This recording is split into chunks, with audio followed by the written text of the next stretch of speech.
Hello, and welcome to a very special one-shot right here on Questline, Journey to the Compass Isles. I am Alain, your host and dungeon master for this game of 5th edition D&D. Before we begin, I would like to acknowledge that we are coming to you from the traditional territories of the Musqueam Nation, and we acknowledge what an absolute privilege it is to work, play, and create on these beautiful lands. The game that we have for you here today takes place in a homebrew world that I made. I've been kind of developing it for a bit of time. And this game is happening in honor of Black History Month. And I wanted to create a world that paid homage to a part of my cultural heritage, the beautiful Turks and Caicos Islands.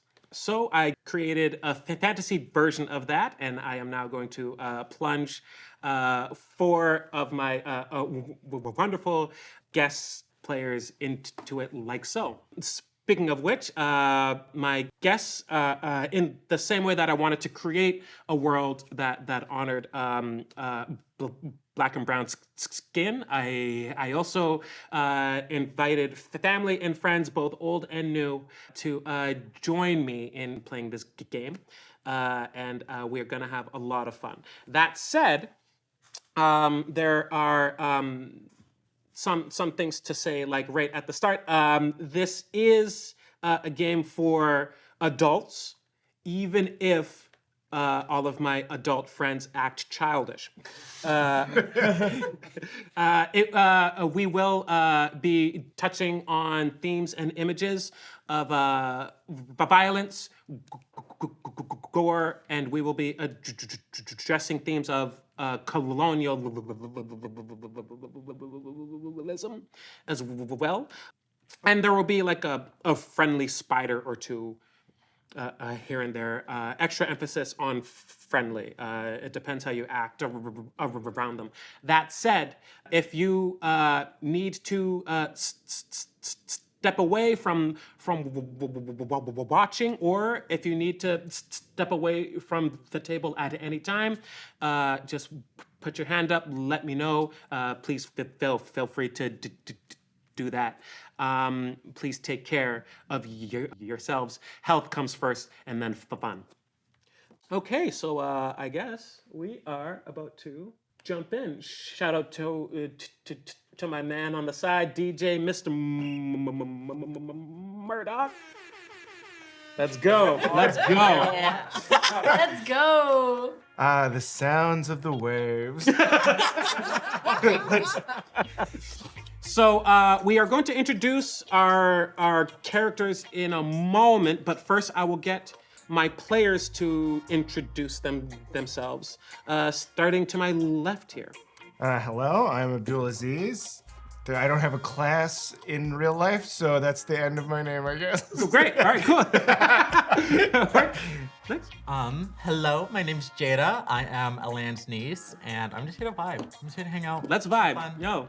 What do the kids say? On God. All right. Slay. Slay, hunty. Hey, yes. Slay. My name's Umar. I've been playing D&D with my good friend Alain for about 5-ish years now. It hasn't been that long, has it? Hasn't been? Maybe it's been 4 or 5-ish years. I'd say. Wow, that's wild. Time does go by. Yeah, that's wild. That's Yeah. wild. So I'm so happy to be here. Hell yeah, happy to have you. And last but not least, Hello. I'm Leona. I use she, her pronouns, and I'm just very excited to be here. work. Let's go. Let's Okay. As I said, I'm Alain. If you haven't seen me, you've probably heard me from many miles away. Yeah, that air horn noise was actually. That was you recorded from a distance. Yeah, that was me. That was just the echo. Spinning back around the world. Hats flying. Okay, so, the 4 of you are in a world called Havenstaff. Havenstaff is unique to other worlds in the multiverse in that it is an inverse world. The landmass that the many peoples of this world occupy is on the inside of the planet. There is a central beacon of magical energy at the core in the sky that represents the sun, the moon, the stars, many phases of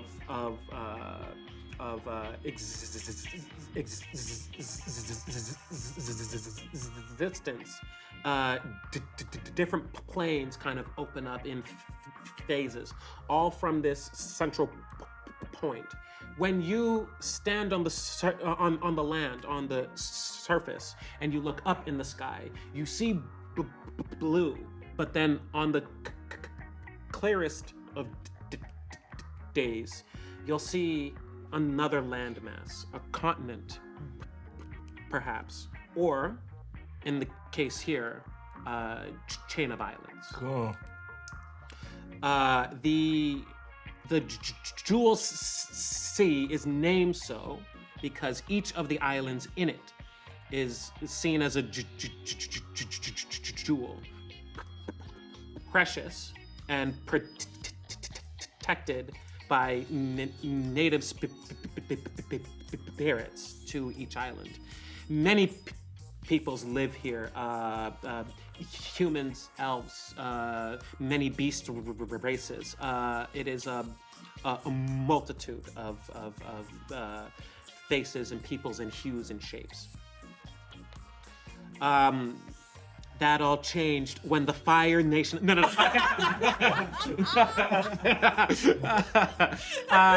Not quite, but kind of close. That was until peoples from the mainland came. An exploratory force that became an expansionary force that became a colonial one. First they came by themselves, then they came with dragons here and there.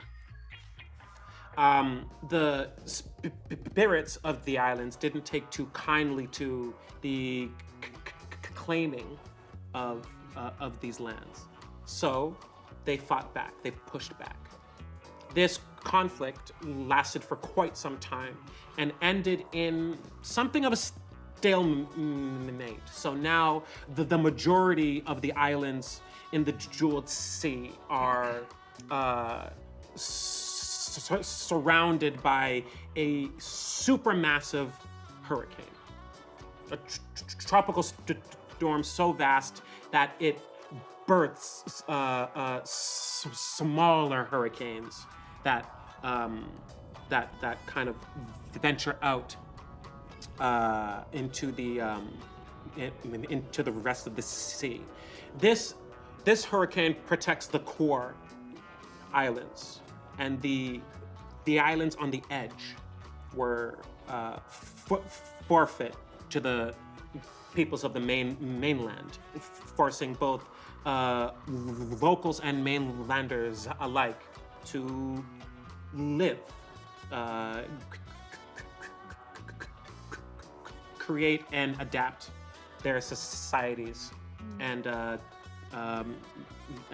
kind of exist in this new kind of style, in this new way.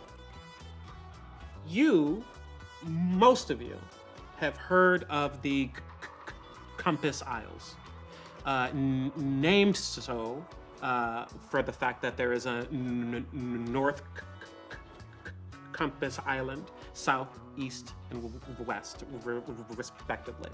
And then a Central Island, whose name translates to Providence.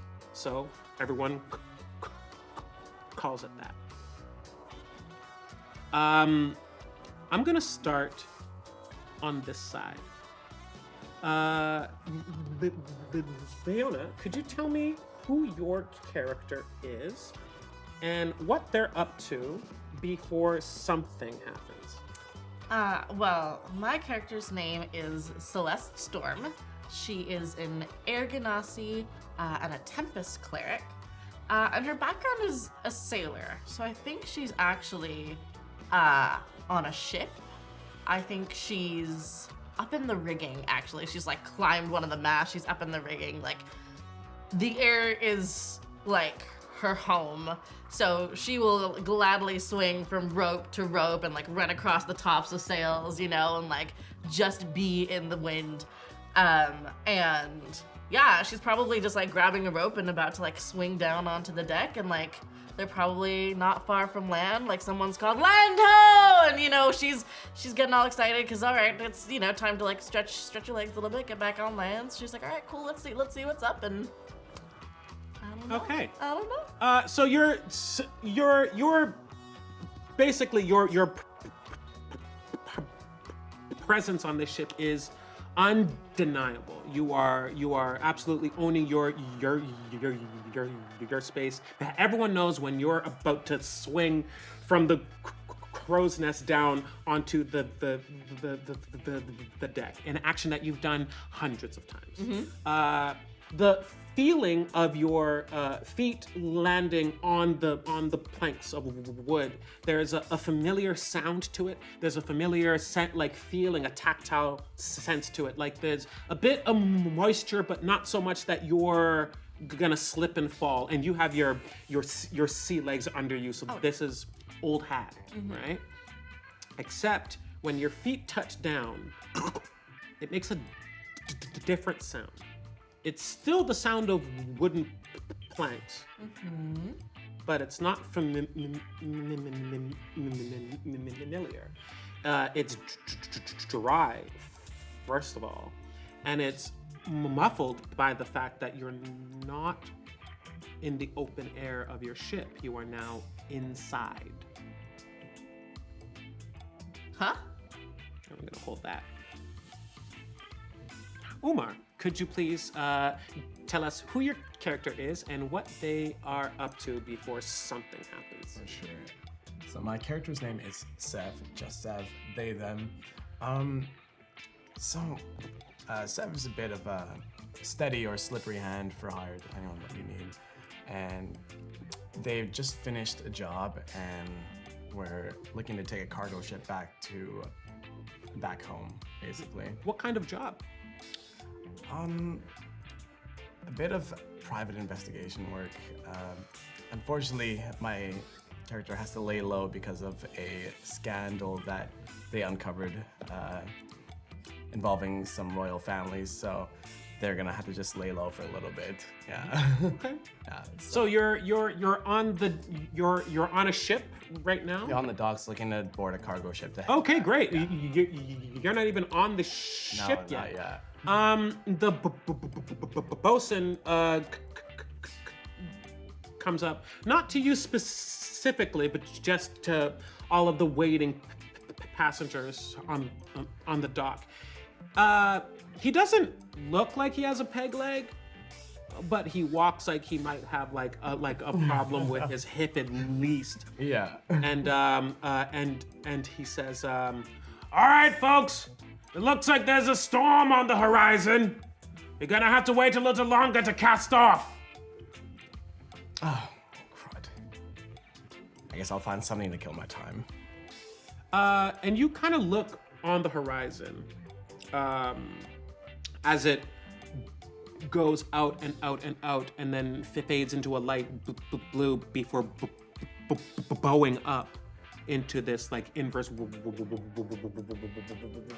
world. And you can in fact see like the dark clouds, like beautiful rays of sun hitting turquoise water, and then just a thin line of storm that is certainly going to end up this way. It'll probably come and pass. It'll just take a few extra hours. But as you gaze into it, there is a sense of being drawn to it, being pulled to it. It suddenly feels closer than the hundreds and hundreds of miles away that it is. And it's that feeling, from that slow drawing to a sudden tug.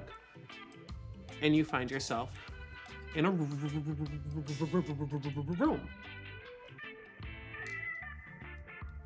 Is there anybody in here with me? Or- There is. All right. You'll find out about that.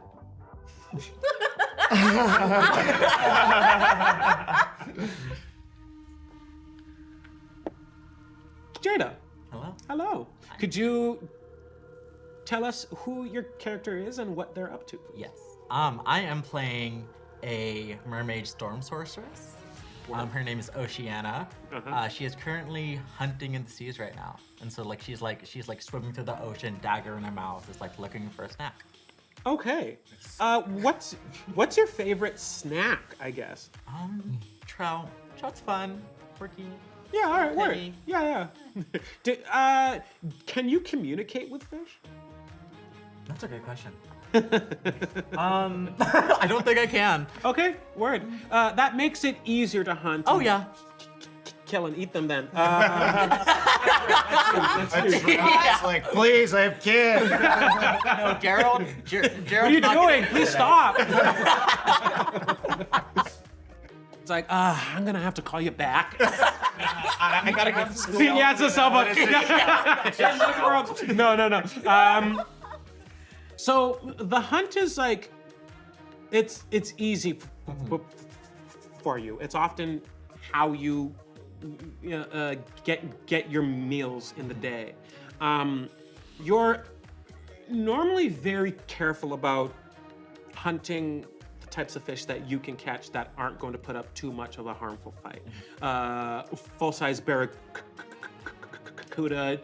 tiger sharks. Certain things are just you kind of tend to avoid, and certainly you don't want to get too close to the storm waters, just as turbulent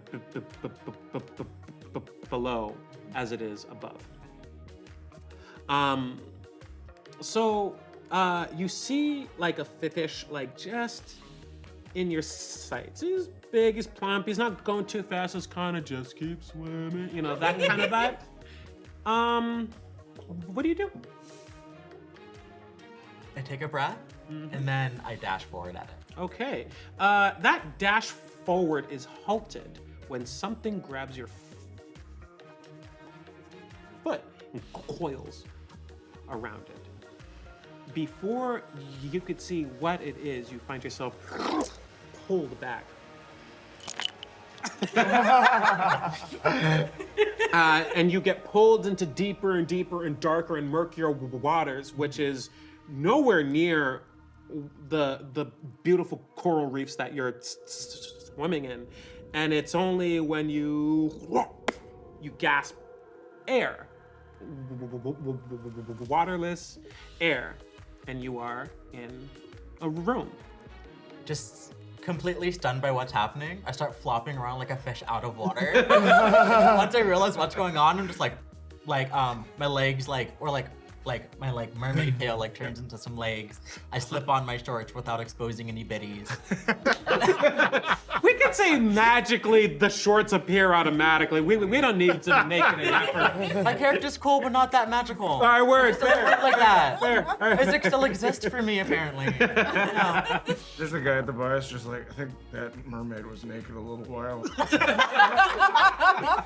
Had too many shots, Gerald. Calm down.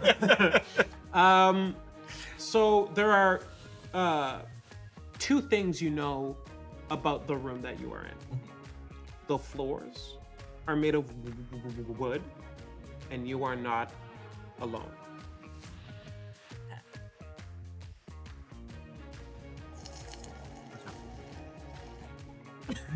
Abdul! How's it going, buddy? Hello. Hey, how you doing? Good, how are you? Good. Could you please tell us the character you are playing and what you are up to before something happens? Okay, so the character I'm playing is Mark Langmeade, DDS. He's a doctor of dental surgery, and he is a human dentist. Where does this human dentist operate? So his office is in St. Albert, which is just north of Edmonton. Yeah. Yeah. Can we punch in here, please?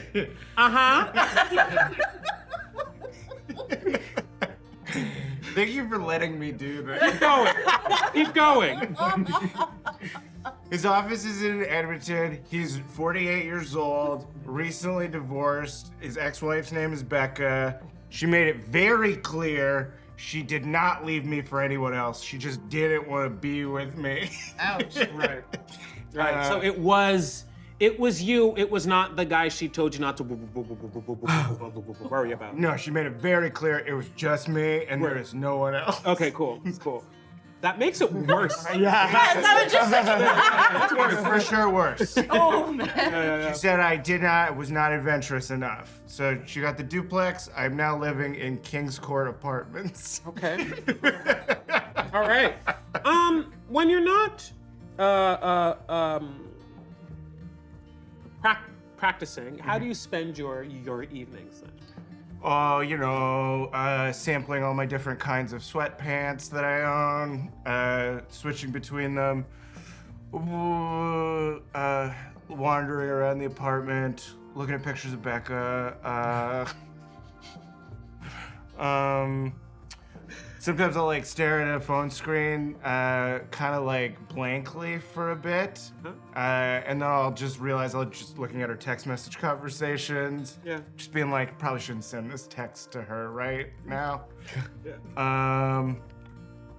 That's most of what I'm doing these days. Okay. So as you're looking at this just magnum opus of a text. I'm talking Please take me back. I'm talking War and Peace. The texts are a lot of me. It's just a wall of me before that too. If you scan up, it's mostly just blue bubbles. Yeah. You get a text not from her. Becca. You get a text from your friend Sean. Okay. Fellow dentist, old friend, and he goes, "Hey man, what's up?" And I text back, I go, "Did you know there's 16 different kinds of Funyuns?" You see the dots pop up, and then they disappear. And then it's quiet for a real long time. And then I start texting individually all the different flavors of Funyuns. And then you see it pop up again, and he's like, "Okay, buddy. Hey, do you want to meet me at the bar?" Barbecue flavor. Okay. Yeah, just Spicy barbecue. meet me at Pork the spot spicy barbecue. in West Ed Mall. I'll be there in an hour. And I go, "Okay, I'll bring some of the Funyuns with me. Is that okay?" The bubbles pop up again. And then comes a very clear no, full stop. Okay. He's about an hour away. You're not as far away, so you get there before him. Mm-hmm. You're in this bar, sparsely occupied. Mm-hmm. And it's just you, the bartender, people who are talking amongst themselves. They seem, I won't say they seem happy. I will say they seem just a little bit happier than you. I remember those days. Yeah. And then the only thing left in the pub is a very kitschy Zoltar machine. It's an old arcade with a man very problematically dressed as a genie. You put coins in it and you make a wish, and it tells you if that wish comes true or not. Right. Okay. So I go up to the Zoltar machine, and I I've been watching a lot of TV Land, so I just saw the movie Big. Yeah. And so I do the thing from Big where he unplugs it Yeah. from the wall, and then he slams it to like turn it on. And the guy at the bar yells at me. to Yeah. stop He's slamming. like, hey man, what are you doing? It's like, I'm working through something in my head. I gotta do a wish on Big, on Zoltar, like they did in Big. Every time, this guy. He's real bummed. He doesn't stop you, but he's real bummed about it. And so the Zoltar machine surprisingly turns on, and then I go, because the reason why Becca broke up with me is because I wasn't adventurous enough, and I was like, I want to be on an adventure. The machine starts to like rattle and flicker in a way that it definitely shouldn't on account of it being unplugged. And I go, hey, bar guy, your machine's being weird. You turn around and the bar guy is gone. The bar is gone. What's there instead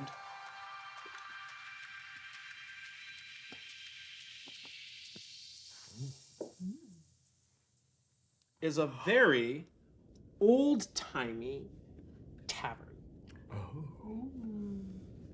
So when I see that, I'm like, okay, and I just walk straight to the bathroom, and I lock myself in. Okay. You realize pretty early on that this isn't a bathroom, this is a broom closet. I take a piss in there anyway. There's a bucket, so you can make it work, but... so we'll say that our good friend, Dr. Mark Langmeade. Oh. There you go, boy. Oh my god. He's just in the corner here, in the closet. In the tavern, also, of course, is Celeste, Sev, just Sev, Just Sev. and Oceana. The three of you observe each other. You could have even have spotted them before you went into the mop closet. It's small in there, so you're not even really closing the door. The door's just like You're just half in and you're trying to make it work to be. I put on a bunch of weight since the divorce too, so I'm really wedged. It's Oh, buddy. Oh, buddy. listen, it ain't easy out here, okay? It ain't easy. It's hard. We were together for 15 years. You say that to people who have no context for who. Yeah, I say that. I say that in the closet. We're together for 15 years. The four of you observe each other. What do you do? I give a look to Celeste, like, what the fuck is happening? What are you doing here? What are you doing here? What even is here? I mean, what am I doing here? I mean, you. Who the fuck are you? Who? I don't know how I ended up here. Just, I was on my way back to the Serpent's Peak, and next thing you know, there's a storm coming up, and then I turn around and I'm here. My ship was about to dock. I was about to actually come find you. I was hunting. I was Oh, you busy were- grabbing a snack. You're nowhere near where I was. That's fine. Maybe that guy knows something. Can I do like a strength check to try and shove this door? Yeah, I'll allow it. It's like, okay, so it's a strength check to shove the door. Okay. I'm going to say this, all right? You only need to beat a 5 to close this door. Okay. However, because of the misproportionate effect, I'm going to say if you roll over a 15, that's not a 20, you're gonna break the door off of the table. So I rolled a 6. All right, yeah, that's you. The door is bowing around your shoulder, but you hear it like it's an old like hook latch, so you got it. I got it. I'm in here. The real question is, why does the mop closet have a lock on the inside? So the three of you are a little out of sorts, but you're in good health. Your HP's maximum, and but otherwise you can't explain how you got here or why you are here. You two know each other. Yes. How? We are old friends. We grew up together. We were like in this. We it was like we grew up in the same neighborhood. Like, yeah. Okay. The Genasi of the Jeweled Sea, this region of the world is known for them, especially water and air. But Genasi of all kinds, in particular, it is said that just the phases of the star are kind of often find themselves shining the light of the elemental planes in this area. So you're not you are when you are in the jewels, you are home. But you're not sure if you're in the jewels right now. You certainly don't know how you got here. You don't know anybody. You don't know anybody. I don't know Anything. I don't know anything. Zoltar started moving weird, and I ended up here, and my instinct was not to go outside and look around, but to go into the first hole that I saw. The three of you hear a big, very jubilant voice and say, "Hello! Make yourselves at home." Hello. You all turn to see standing on the bar a vibrantly painted man with 6 arms and 2 legs. Okay.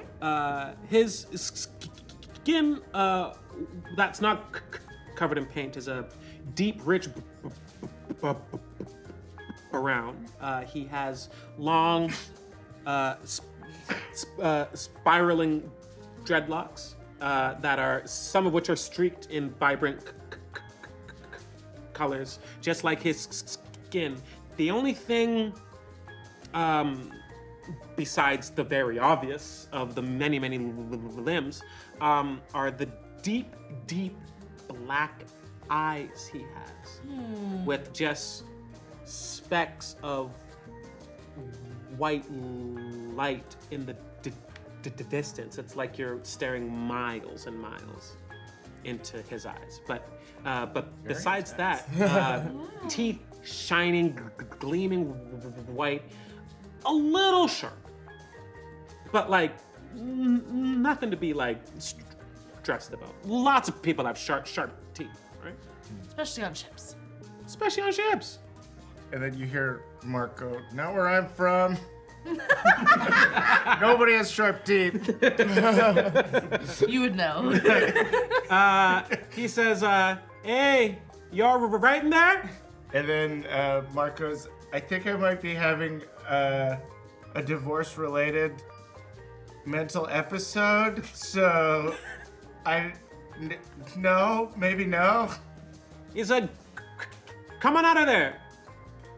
And then Marco's, "I don't want to." Come now, I'll make you something to drink. And he goes, "I can't. The door is stuck." Do you have a double shot of basilisk? As a matter of fact, I do. And he turns around to a shelf that is completely empty. And he just wipes his hand, and he's holding the most venerable vintage of basilisk rum. And he just kind of stomps his foot, and a shot glass pops up as if it were on the floor the whole time, and he and he keeps pouring, and it fills up, but doesn't overflow. And he goes, one up, and tosses it at you. Oh, thank you. Of course, First edition. only the best. How about anyone else? Dealer's choice. Well, he comes through, pulls out what looks like he kind of like reaches into the shelf and then pulls and pulls and pulls, and then he's pulling out a palm leaf, and then at the base of it is a coconut. Yes. All right, here we go. Yes. Okay, and he starts to shock the coconut with his teeth. And then once he has the actual coconut free from the husk, he just 1, 2, 3, and with like one of his middle hands, he holds it, and with his upper hand, he breaks it in half with his elbow and catches both sides, mixes the coconut water in it, and puts it down, takes that same rum, puts them together again without spilling a single drop.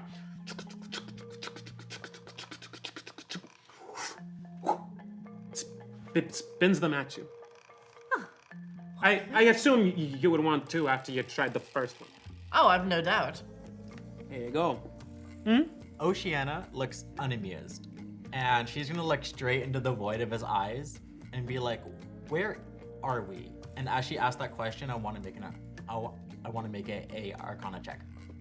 Okay, what are you trying to discern about him with your Arcana check? I'm trying to figure out if this space is magical or not, Ooh. and if we're possibly in like a pocket dimension or something. Okay, roll please. That's an 11. Okay, I'll say this. I won't say what you don't know. I'll say what you do know. Word? You know that you don't know how you got here. This bar seems pretty ordinary at face value. You know that he's doing some wild shit with the shelf that is still completely empty. And then you know that of all of the peoples of the islands, of the many like species and heritages that inhabit the islands, you have never seen anyone that looks like this. Not one. Not once.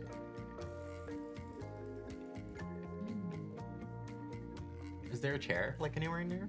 Oh yeah, there's benches at the bar, there's a bench at the side there. Yeah. But there are no like actual like chairs. I mean, there can be, I just don't have a mini for it. That's fine. No pressure. Yes. I'm gonna grab a chair, sit down, cross my arms on my legs, and be like, I don't want anything until I get answers. He says, so you do want something then? Answers. Yes. Okay. Answers it is. And he reaches into the shelf and pulls out a very tall, thin vial. And he grabs a cup and kind of pulls the crystalline cork top kind of out of it. And he pours it out, and what looks like wisps of smoke come out of it, and as they enter this very clear glass, they form like a web-like substance. And he goes, "This is my speciality. Care of Anansi." I'm going to take it from him, and then I want to make another Arcana check on the drink specifically this time. Yeah, sure. You can do that, and then afterwards I want you to make another check. That's a 15. That drink is magic as fuck. Is it dangerous? Am I gonna die? Is it poisonous? Well, you didn't ask for but with that, what'd you say, a 15? 15. With that 15, it looks weird, but it doesn't look like it's like harmful. It smells nice. I'm gonna give him a glare, and I'm gonna down it. His smile widens even more as you have it, and he says, "How is it?" It's trash. I hate it. I thought you'd like it. I'll keep this bottle out just in case. Yeah. Oh, All right. usually when somebody offers me a drink, they want something. So why am I here? Did Mr. Roosevelt send you? I'm supposed to be on vacation, by the way. He snaps with all 6 hands. He's like, "Right, you are. Indeed, I do want something. Except I didn't buy you this drink. I made it." Okay. Hello, good doctor. You need help still? And yeah, Mark goes, "Yeah, I'm pretty wedged in here, and I put my foot in the bucket that I peed in, so it would be good if I got out, I think." He goes, "All right, I'll send help." And he just stays there and continues to pour drinks. And then- You're in the darkness of the closet. Could I get you to roll me a perception check, please? Okay. What is it, plus? That'll be plus your perception. 14. 14. Okay. So there's just a sliver of light in here. So you don't see it first, you feel it first. The very uncomfortable, creepy, crawling sensation coming from your feet, up your legs, up your body, and through the sliver of light that's crossing over you, you see just a multitude of spiders. You hear Mark go, "Spider!" I'll get you to make a strength check with advantage. So roll 2d20s Okay. and take the higher number. All right. At your strength. 17. Good number. You burst out of the closet on your own. You start to bat the spiders away, but the spiders are gone. Oh. Oh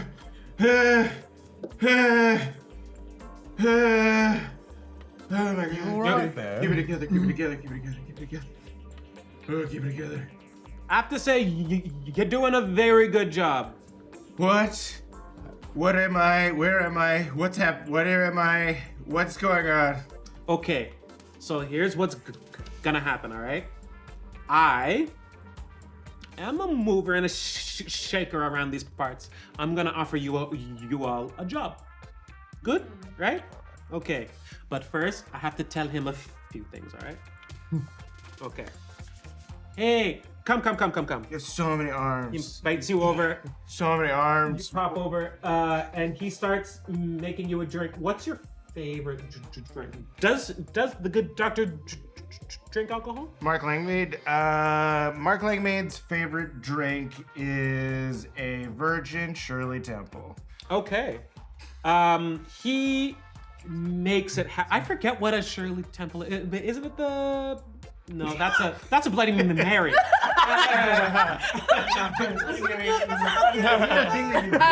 Would you believe that I was a bartender for 2 years? I didn't say I was a good one. I was 19. I had no business being there. Grenadine. Yeah. It's really tough. Right. You see he claps with 2 of his hands, and Yeah. the other 4 hands reach back on the shelf and pull out the bottles and just.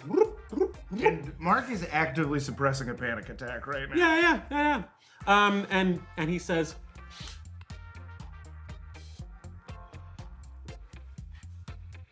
"Drink that."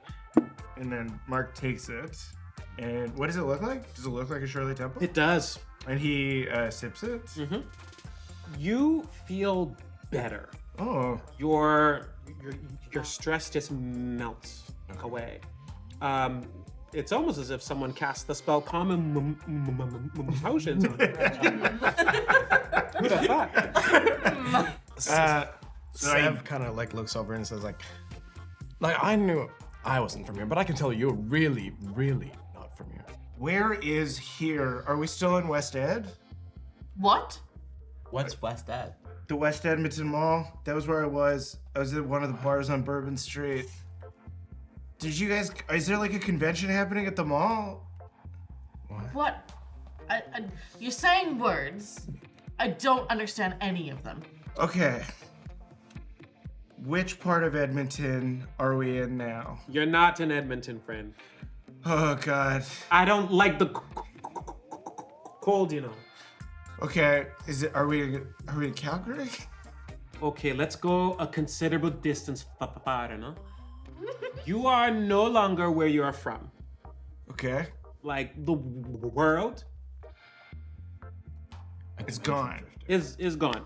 I called in a favor with an old friend of mine, Zoltar. The Zoltar machine put me here? Yeah, he sent you here. Oh my God. Big was real. He leans in He's like, and like all of his arms like, and he goes, Tom Hanks is a fantastic actor, but Big was not real.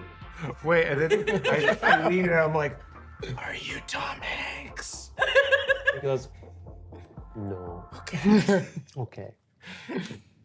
Okay. And I lean over to Oceana and I'm like, I don't know anything. I don't know anything. I like get up from my chair and like scoot a few steps without. So, here's what happened. All right. There is an island that is not in the storm, in the Compass Isles. Providence. At the heart of the island is a mountain. In the mountain is a giant conch shell. I need all of y'all to go into the mountain and blow the horn. You see, the conch shell on the mountain is a horn. Okay. That's it. We just gotta I. blow a the horn job? and that's it. It makes sense. And what if I refuse? Well, you can stay here. What's in it for us? Let's see, what's in it for you? He pulls up one hand, he says, it could be gold, and a single gold coin appears in his hand, and then piles and piles of gold pour out of his hand. Oh. And as they fall, they clang on the ground and vanish. It could be fame, acclaim, it could be anything you all want. Can you get me back together with my ex-wife? Okay, maybe not anything. I'm good, but I'm not that good, you know. Mark starts silently crying where he's saying, Okay, buddy, no sad vibes in my house. Thank you. I'm fine. I'm fine. I don't believe you, but you will be fine. Now, the horn is a beacon of the old spirits who used to live on that island, okay? Normally, I like to go and play games with the spirits them, but they're all in the storm, hiding. That's not fun.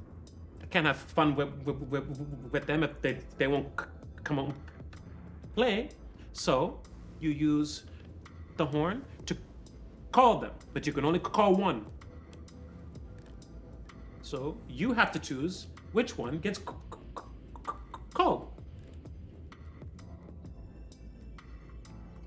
The real prize here is that you get to be.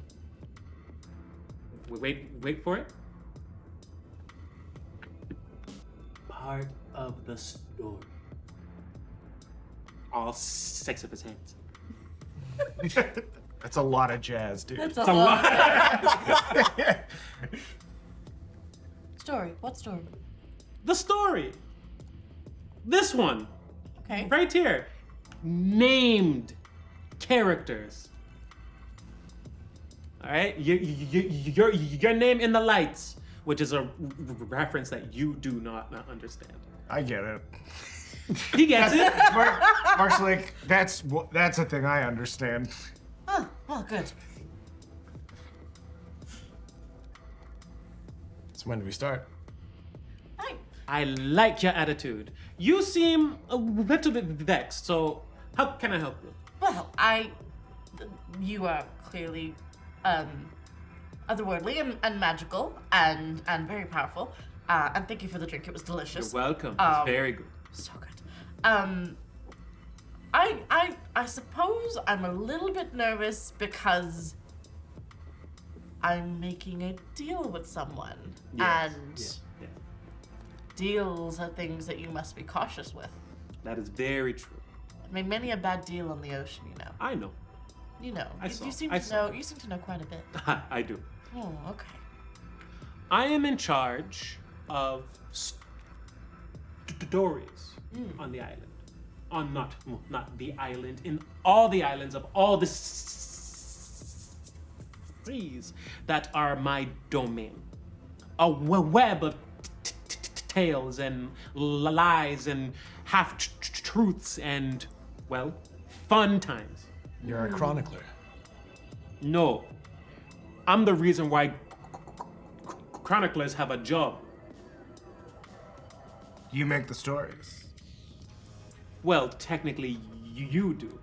I just make sure they get told. I've made a few in my day, but sure. Cool. That's just a bill. That's just a bill going. Pretty cool. Pretty fucking sick, dude.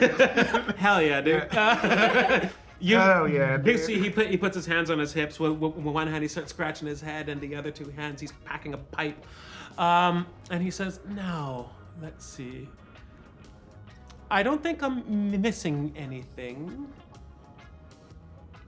What happens if you fail? Oh, right. Hazards. You'll probably die. What? You'll probably die. A story isn't a story unless there's stakes. Drama. Drama. Thank you. I The hate stakes don't have to be as high as I've shared many amazing stories. I'm sorry. But the stakes don't have to be quite as high as death now, do they? Since you're the weaver of stories, it seems. Right, but if the stakes aren't that high, what are we here for? Live deliciously, no? I suppose you do have a point. You sail the high seas every day knowing that any one of those trips could be your last. There is a gigantic hurricane that could come and sweep you away, never to be heard from again. And the real tragedy of that is that you do that every day knowing that if you do get swept away, no one would remember your name. Sure, the ones who know you might, but they'll die eventually, and your name goes with it.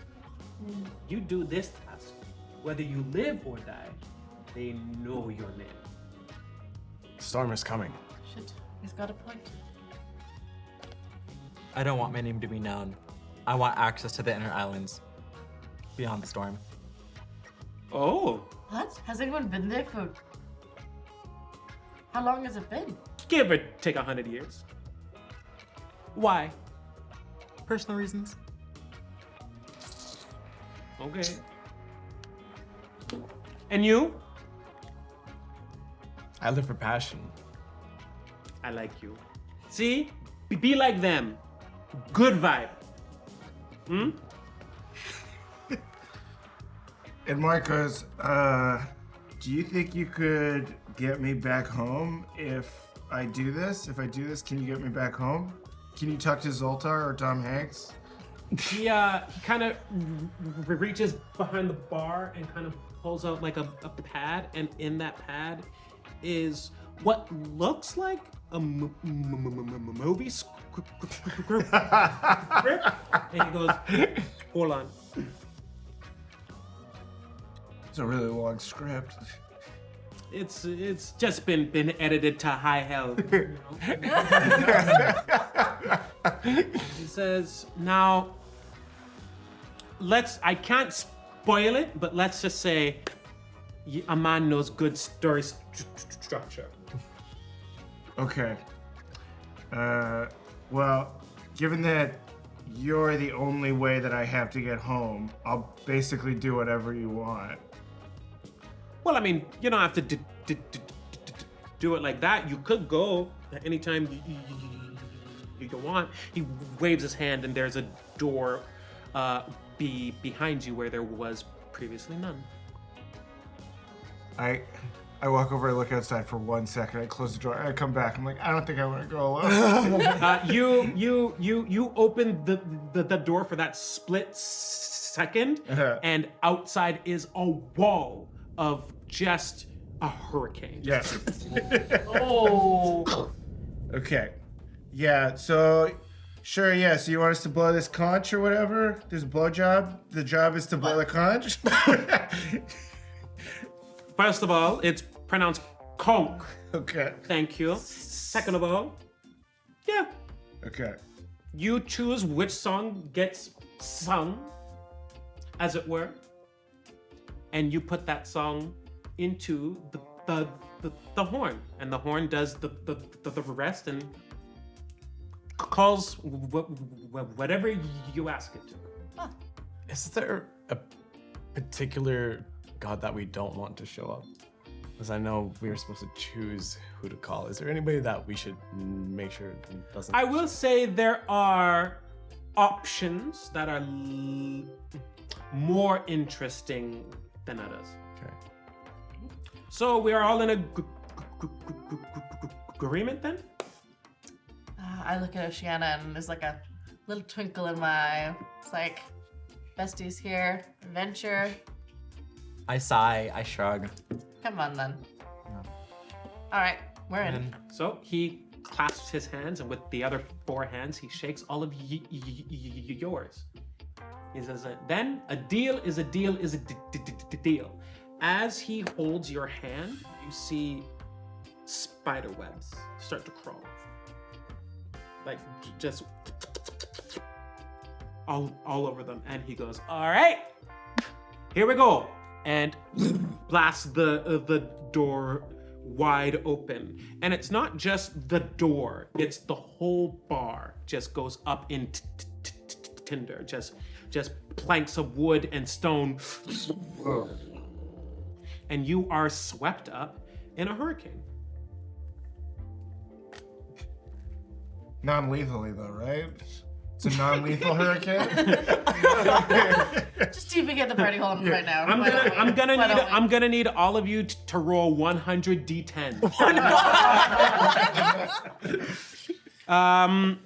The hurricane lasts for a minute, a second, in eternity. You're not sure which, but you do know that you wake up on the shores of a beautiful white sandy beach with turquoise waters behind you. Your clothes are soaked. That might be a problem for some of you less than others, but otherwise you're good. Oh no, my iPhone. You look for your phone. You find it. Pull it out. You press the button. Sorry, the home button doesn't work all the time. Home button? The button takes you home? It takes you to the home screen. I press it. It works. It's fine. Okay. It works. It's fine. The phone works. What? I announced to the party. My phone works. It's okay. Strangely, you have a single bar. Oh shit. It's Sprint. It's because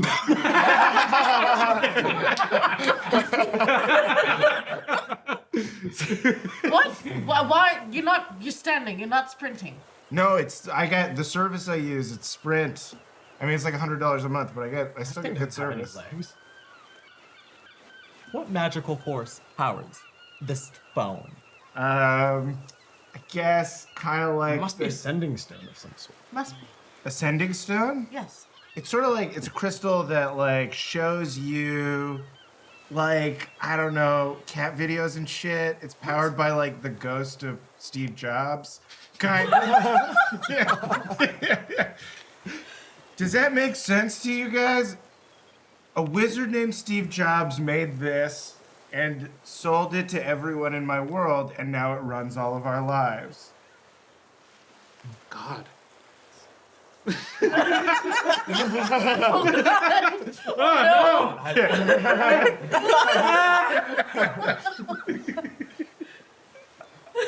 I think Celeste just like looks at you like Yeah. just like blank face, like completely lost. Like, who is this wizard? Why has she never heard of him? What is this thing? Cats. I think she's heard of cats. The cat sounds familiar. Cats? But cat. Cats? You've heard of cats? I've heard of cats. Okay. Cats exist. Okay, cats exist. There are cats, there are big cats, and there are cats that look like people. Yeah. Great. I love it. But whatever cats are in the sending stone box, I don't know. I'll show you. I'll show you what. Do you guys want to see? What's? Do you guys? Everyone wanna, roll me a perception. Do I have to roll a perception check? Yes. Okay. 22. 17. Hey, good Good number. number. 16. 14. Stay in your lane. 16? It's dope. That's dope. And you? 14. Okay.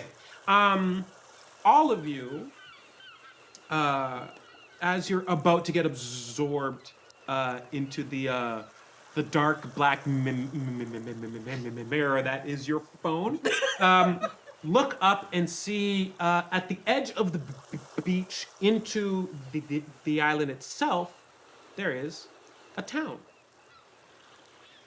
And beyond that town is the horizon of bush and foliage.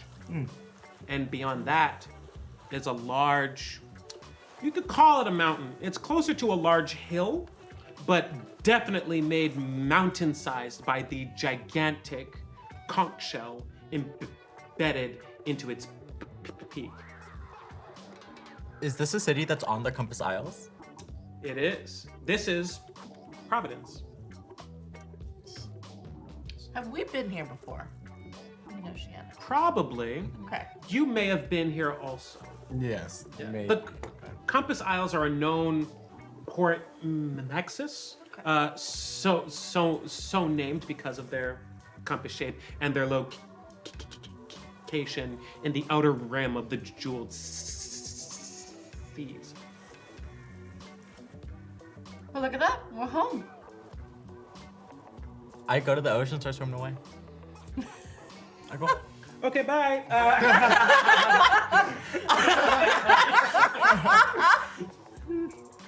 So, we're do, just heading to do you actually?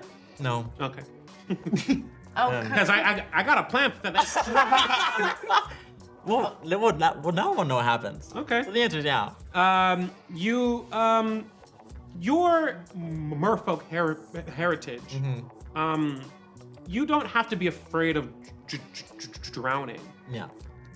which is why you don't realize that that's what's happening Whoa. as you stay underwater for an extended period of time.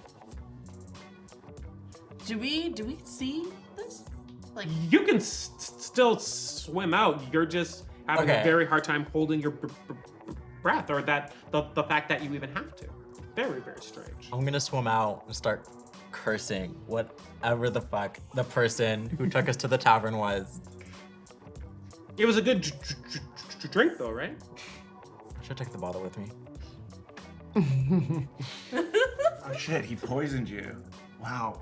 It took me like. Oh fuck! God damn! That's fucked. Oh, snap. I have fun too. sneaky, sneaky. So, the one. What the did my one- drink do? Did it make me bad at dentistry? Did it change me in any way? As far as you know, it calms you down. Okay. Am I still calm?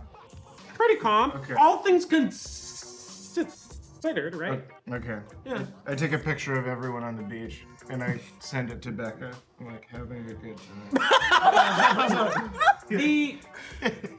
For those of you who are magically inclined, which I think is all of you, the minor illusion spell takes many forms. You've never seen it like this. But you do know that he caught you all at your worst angle. What did you do? My double chins. What is that? No. I show the picture. How did you capture that? No, that's not good. Get rid of it. Do you want another one? I can do another one. Sure. Okay, I take another picture. I'll like try to like pose for it like very awkwardly, like I've never It's done incredible. this Just before. a mere perfect replication of what is being seen. Yeah.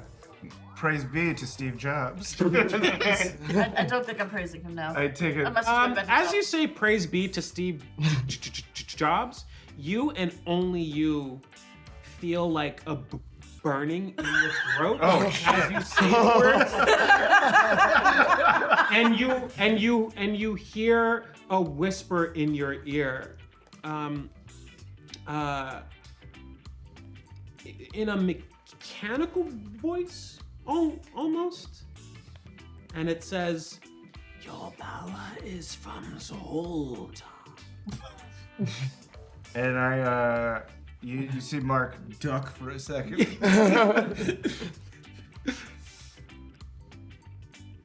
You doing all right there? I'm fine.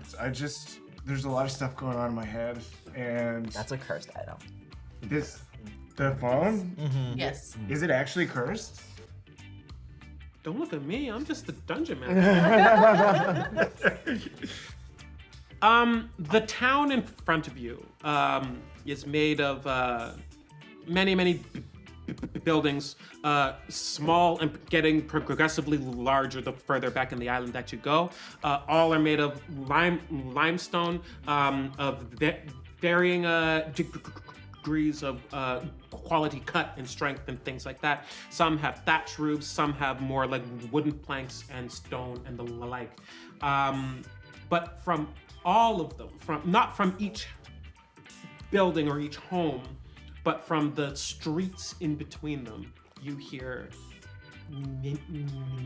music, calling, festivities, a party. I don't know about you. You can splash around if you want. I'm going. I'm heading that way too. And I grab my fire sticks and I light them up and start spinning them Oh. around. Amazing.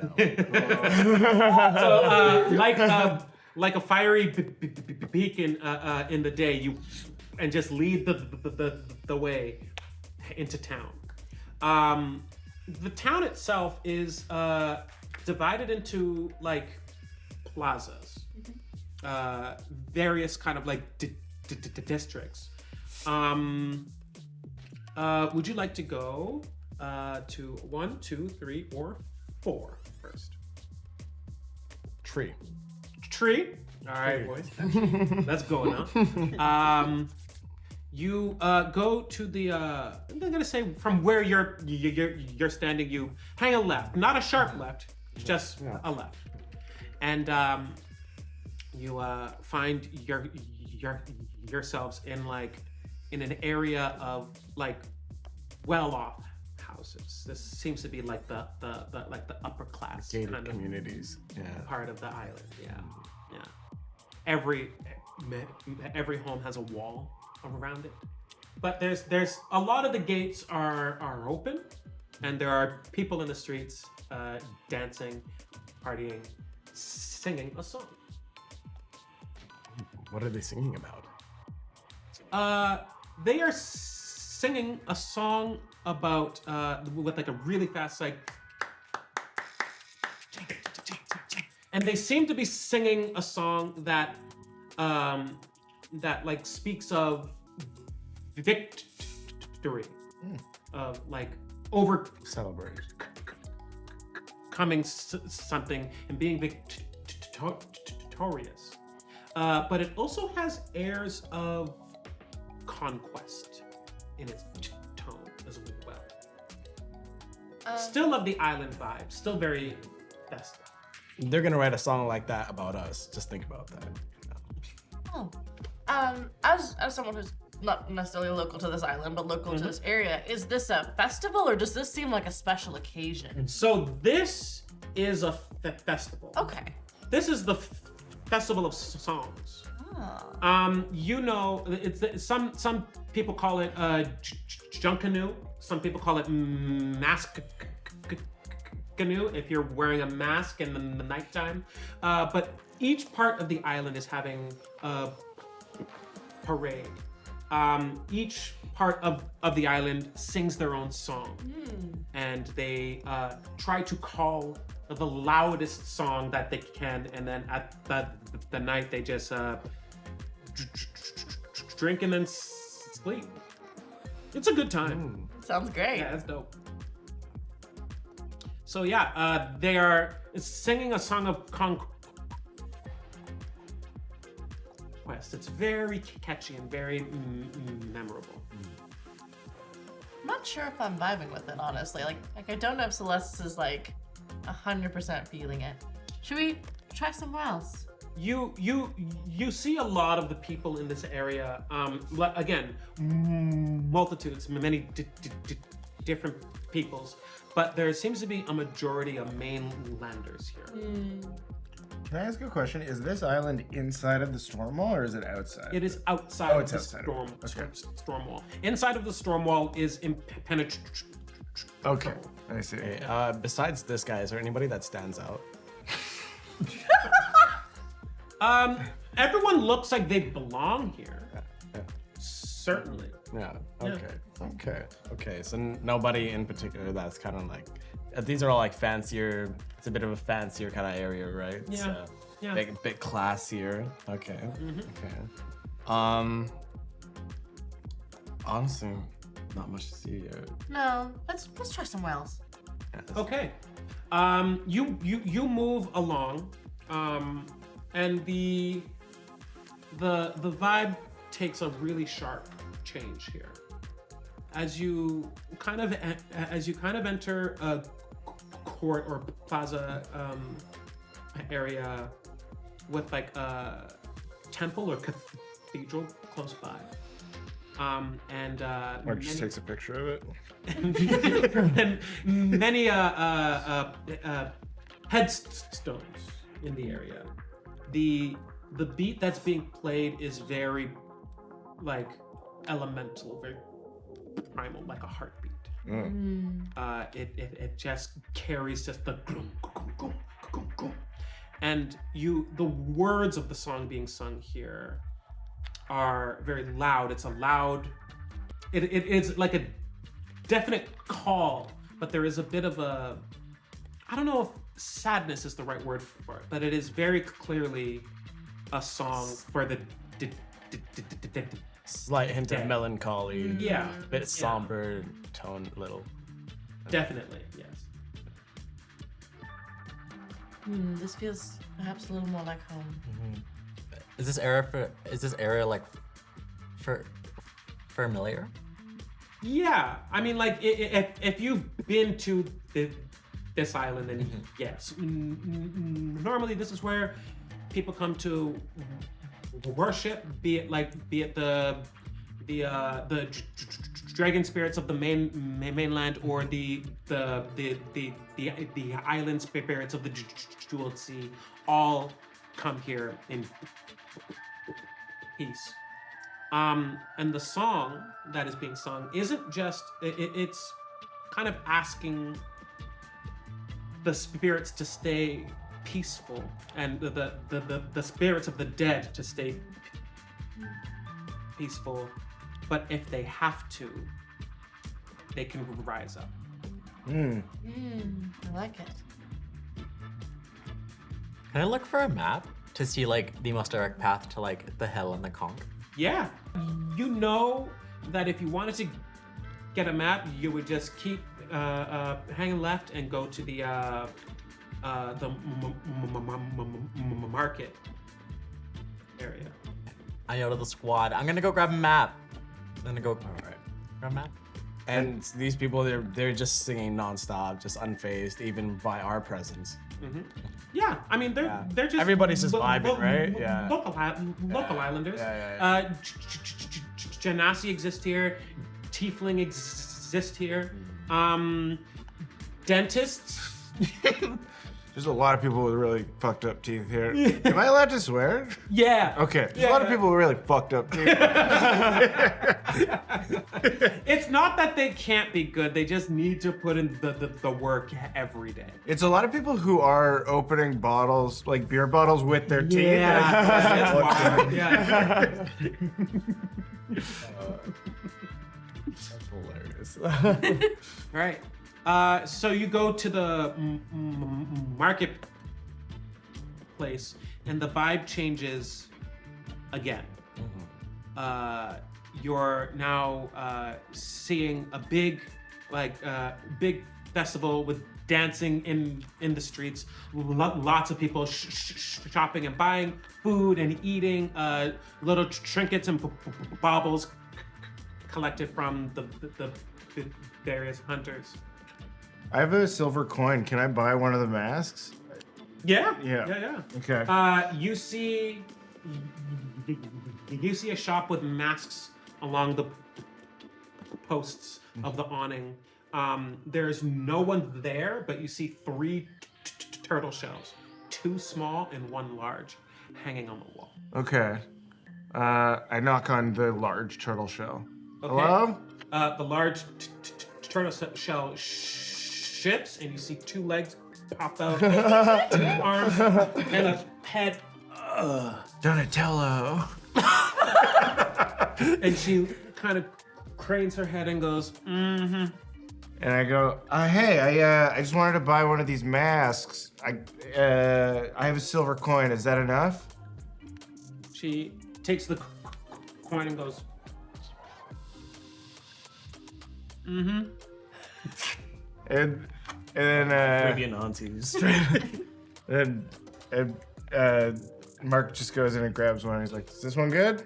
Okay. He puts it back. He grabs a different one. He's like, "Is this one okay?" Okay. Do you want to tell me which one I should take? she kind of cranes her head up, just reaches up and pulls. Like, all of the masks are really colorful, except this one is like, it's a vibrant color of blue, but it's mostly blue. Okay. And it has really deep, sad, sunken eyes. And she goes, "Here you go." And then Mark's like, "Okay, thanks." And he puts the mask on. And he feels more sad somehow. And she says, What?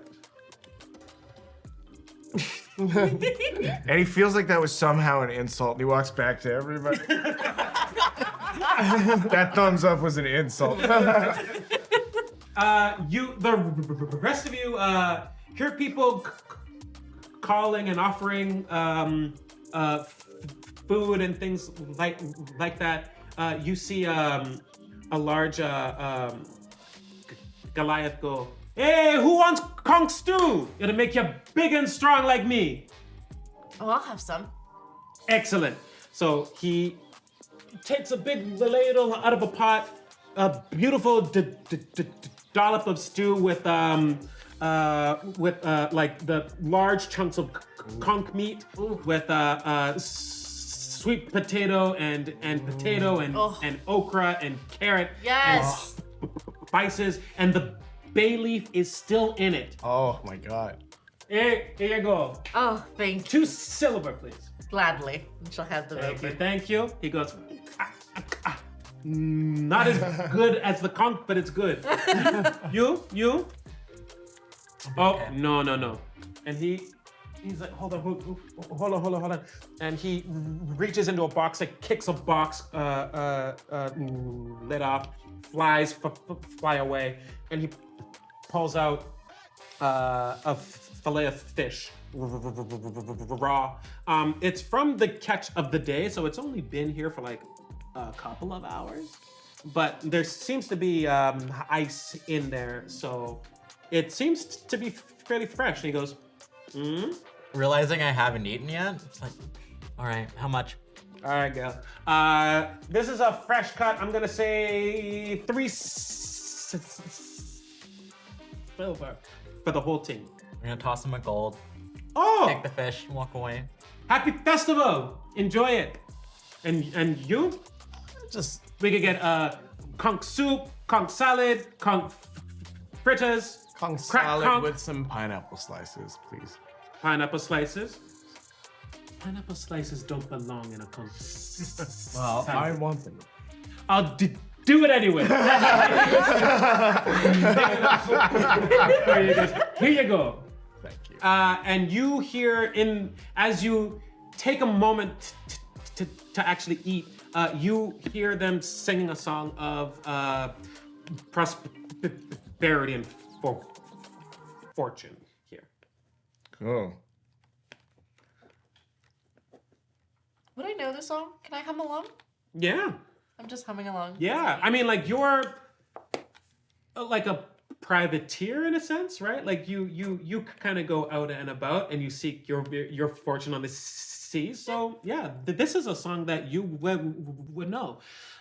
Shanty vibe with more of a like drum rhythm to go for it, right? Love it. Yeah, along. you feel it in your heart. Vibing. Yeah. Okay. And I just look to the sky. Is there the storm in the distance still like rolling in, or? On the horizon. Yeah, is it nothing? We're clear. Okay. I have my heart set on that map. Oh, right. A map. You kind of look around, and there's actually it isn't just like it isn't just one of the open market stalls. It's actually a building with a beautiful marble carving of a book out front. You go inside, and it's surprisingly quiet in here. Like the music, the din of the crowd outside is still present, but it kind of fades away as you enter this hall with books on the shelf and scrolls in the racks. Be behind a very old man with very big lenses on his eyes. I walk up to the counter and I say, I'm looking for a map of the island. Oh, what do you want a map of the island for? Ain't you here? I need to get to.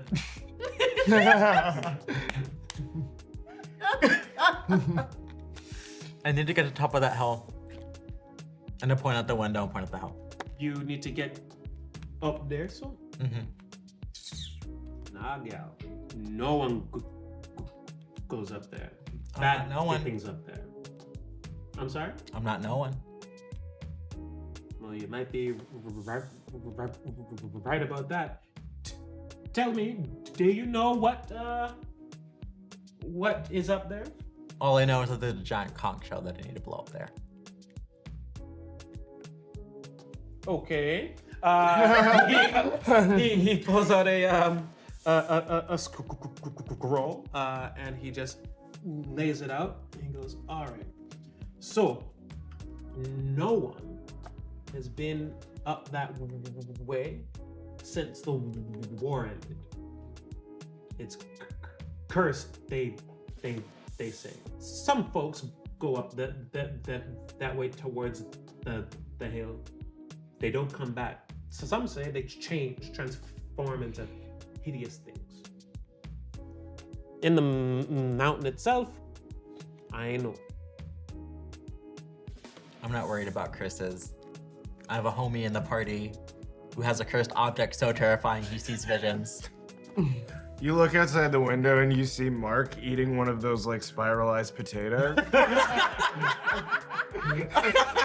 It's you take a Honest bite. You said you're from Saskatchewan, right?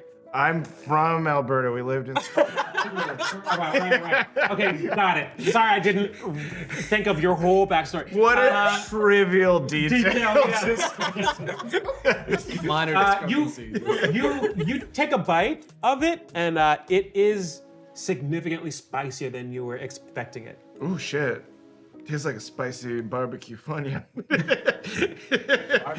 What sort of delicacies do your people in your world partake in? I'm sure you all like to drink as well. We do. A lot of people do, and it is a real problem. And then Mark starts listing all of the different types of Doritos that he knows. He goes, there's Cool Ranch Doritos, there's spicy cheddar, there's regular cheddar, there's Cool Ranch. I think I said Cool Ranch already. There's. Okay, we're gonna cut back. if you play that back, you'll watch my eyes. I'm like, and I need to stop this. It's up to me. So he points you the way into the bush. He says, it's quite a ways away.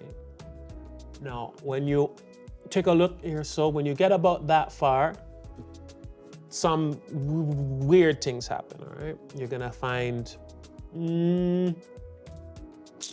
how you say, We've seen weirder things today already, so. oh, hello. Hello there. So you're saying that people who go there end up turning into monsters? The people who are unlucky enough to run away, yes. Would these- Hideous things that fly around and squawk and honk and buzz in your ears. multiple legs or arms and things like. I didn't check. I ain't ask. I mean, that's Fair probably enough. what happened to our friend at the bar there. Possibly. I feel like Celeste has drifted in, like, was hearing the list of Doritos and was just like, no, not today. Whoever this is happening to needs to be saved. Yeah. Like, not today, not today. And she just, like, follows them, like, You cut back to Mark. He's still just listing Doritos. And we just like grab him by his coat and it's like the direction that we have to go in. But he says to all of you now, he says, but if you follow along this path, hopefully it hasn't changed too much, you can get to the mountainside. Now, there used to be a place you could get into the mountain itself, but that caved in when the war ended. Bad things happened in the mountain. What war? The war between the main Lavanders and the spirits. They brought their dragons and they brought their armors. They called them guardians, but it was armor. Big things, you know. Big. They look like big suits, and they get inside and they look small and they ride these things into battle and fight big monster, big beasts, but And then Mark pulls up the poster for the movie Pacific Rim, and he's like, "Is it this?" And he shows him a picture of like. you only have one bar, so it takes a Loading long so time to load. But when it does, he's like, Okay. like with each notch. No. And then when it's done and it says directed by Guillermo del Toro, he's like, Yeah, that's it. That's really funny. He says, but ain't none of those things left. They're all rust now. They don't work here now. Are there any on the island? You actually saw from the beach on the coast, like the remnants of a giant one. Oh, shit. Mark says. He Shit. points on the map. He says, it's named like Old Armor Point or something. Sick. Yeah.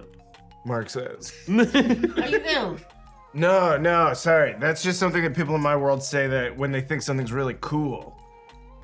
Sick. Sick. Okay. I I'll wouldn't try. see that as He a says, compliment. who's sick? Get some soup, conch stew. And Had some. It's delicious. It's very good. I'll get some on the way out for sure. I was just really absorbed in this, and then he pulls out a second spiralized potato.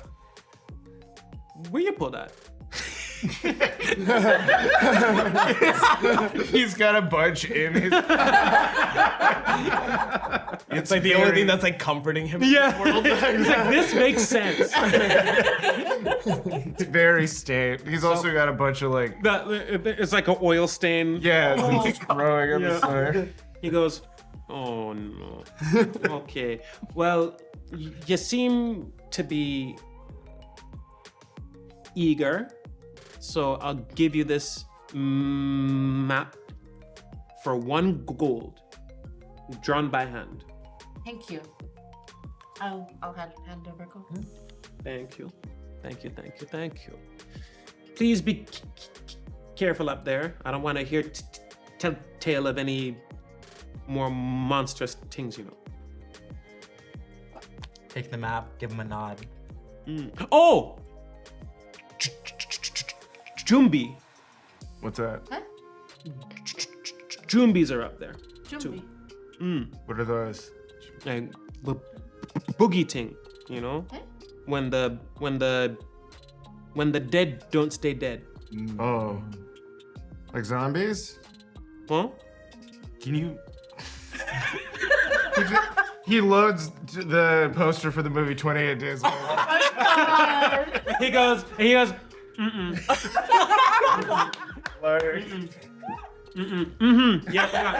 that's the one, you know. directed by Guillermo del Toro. No, it was fucking, oh fuck, I forgot who it was. No, it's fine, it's fine. Guillermo del Toro is a universal. Yeah. Yeah. Many of the nerds in the background want to figure it out. Danny Boyle. Oh yeah. Yeah. I got there. So with that last heat and call, you make your way outside. There is one more plaza.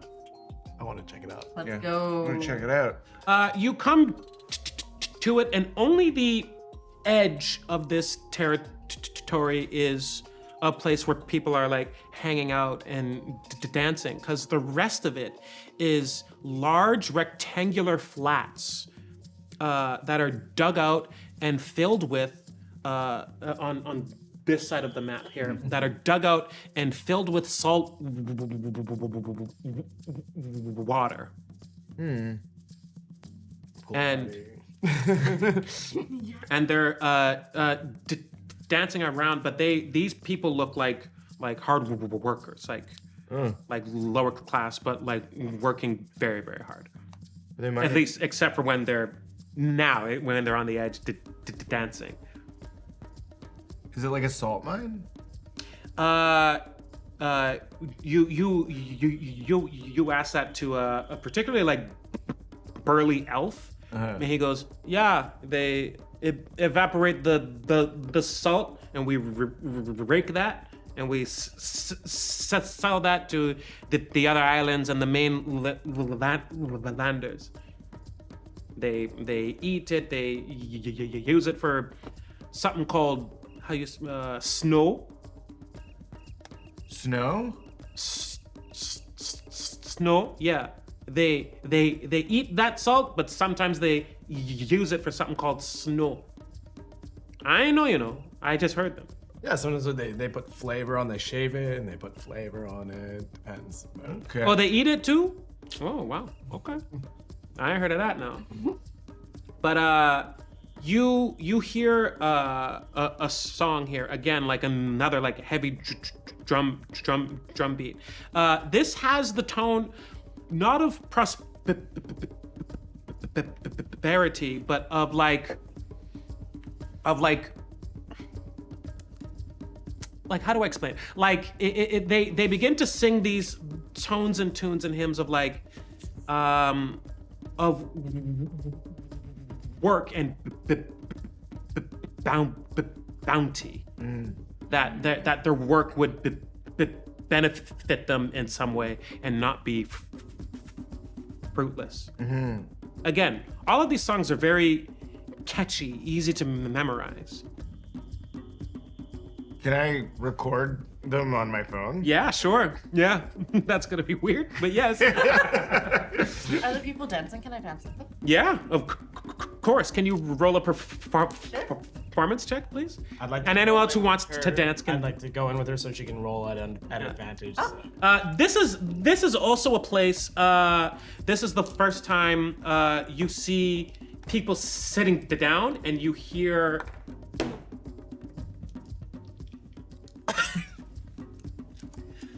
I walk over to the table. Okay, you see a man get up from the table, absolutely furious that he just lost a game of dominoes. I pat him on the shoulder and then I take a seat. He Start goes, playing. "No, you cheated!" And walks away. And you see a very well-dressed man, a local, well-dressed man with a wide-brimmed hat. And A local for this part or a local for that? local for Providence. the island, yeah. And he goes, "Would you like to play?" I would. Okay, have a seat. He puts down the tiles. Instead of numbers, it's interesting symbols. Animals or scripted characters. There is an order and a method to the game. Yeah, so you begin to play. I'll get you to roll a D20, please. Can I? Is there a specific check for this? Do you have any game sets or anything like that? No. Okay. Can I help with guidance? Is that possible? Yes, you can. Okay. Apparently, this says guidance says you touch one willing creature before the spell ends. The target can roll a d4 and add the number rolled to one ability check of their choice. There you go. Yeah. I'll take it. So yeah, I'll say this is an investigation. Investigation. Okay. Because you're playing this game, but it's not a random game of chance. You're looking at the tiles and you're trying to read his face and see. Word? Okay. I already rolled, but do you want me to roll again? No. What did you get? That's a 11. Okay. He got a 3. I'm fine about that. Just like the good old days, baby. I And, don't lose the dominoes, you know this. and he says, "Oh, I lost. Okay, that's not bad. All right then." Only tell he's hurt by. And as you as he starts to mix the tiles up, he says, "But even when you lose, you never really lose. You know what I mean?" And as he mixes up the tiles, you see that he's mixing it up with not 2 hands, but 4 hands, and then 6 hands. Oh shit. And he goes, "Shouldn't you be heading to the mountain now?" Everybody else wanted to have a good time.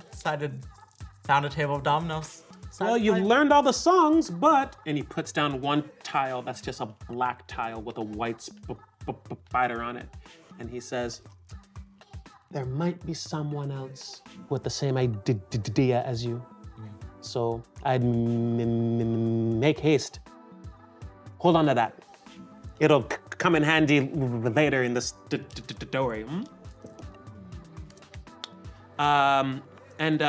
With that very auspicious piece of advice, the 4 of you make your way from town into the bush on your way to the mountain.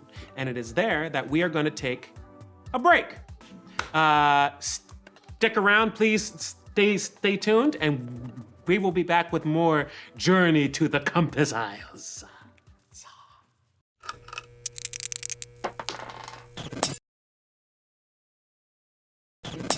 Hello, everybody, and welcome back to Questline's very special one-shot Journey to the Compass Isles.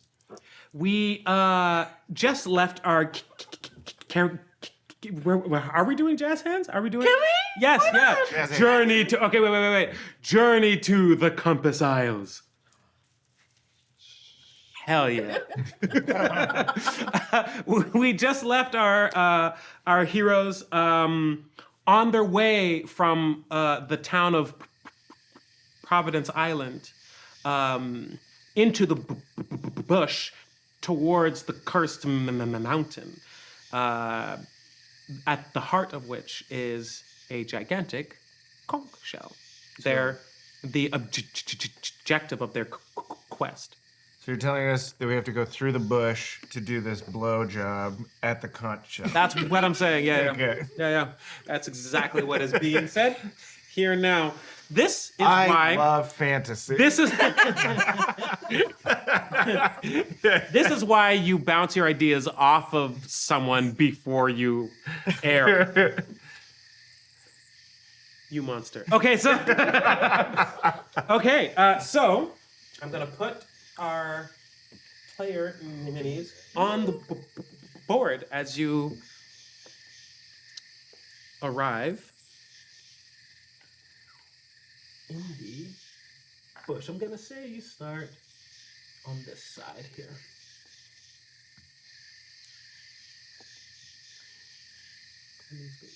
Yeah. He just, I don't know, man. I'm tripping most of the time. Like, just fully just slapping him in the face. Yes. You know what? You're here now. He used to malls, not Butch.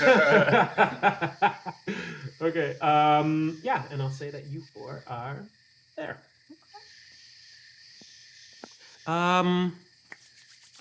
This is the environment in front of you. I can get everyone to roll a perception or a nature or a survival check, please. 14. Okay. 20 not nat survival. Okay. Not natural 20 perception. Okay. 25. Whoa. But And what is a 19 plus 6? 25? yeah. But what stat did you Oh, roll? perception. Perception and perception for you? No survival. Okay. So with aid of your map, that helped bring the difficulty down by quite a bit here. You make your way through the bush, as it is colloquially called. Okay, Yeah. it's just what it's called. Because this thick bush. Tell me thick. Seemingly against the warnings of the map maker, these the wildlife, the flora and fauna seems relatively tame here so far. You'll see the occasional bird, things that in our real world would be small or relatively larger sized here, but that's par for the course in the islands. The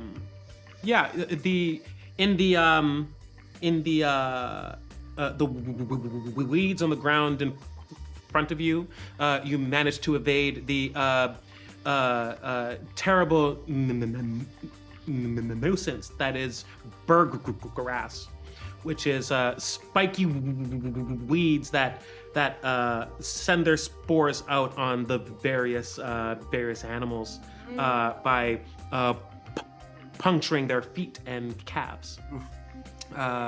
They exist in real life and they suck there too. Oh, no, thank you. Yeah. Mm-hmm. Mark Langmeade is wearing New Balance sneakers, so nothing can get through these. That's what he says. Nothing can get through these New Balance sneakers. And then I like just pull out one of my daggers.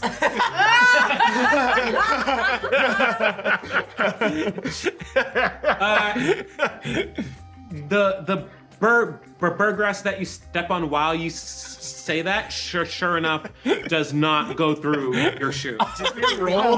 Did you roll to see if it would? You said the words. I had to roll. I didn't want to roll. You all rolled so high on survival. I'm like, this is fine. But then you started to do this, and I had to do that. So far, everything seems pretty irate.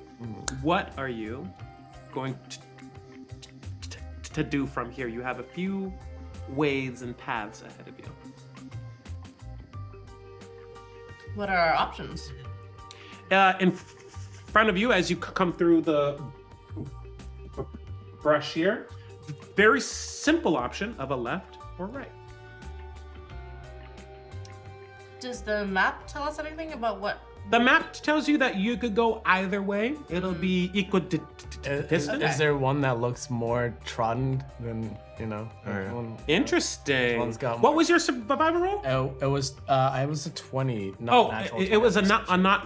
not Yeah, it's 16 plus. 4. not natural perception 20. Yeah. Ba-bom. Okay. You think the path to the left is less traveled. The path to the right seems to have, in fact, with that not natural 20, I'll go ahead and tell you that there are footprints already there, pretty fresh. Maybe by like a couple of hours. What kind of footprints? Human. Just like, just this. Somebody went this way fairly recently. And I see what Sev did, and I also put my.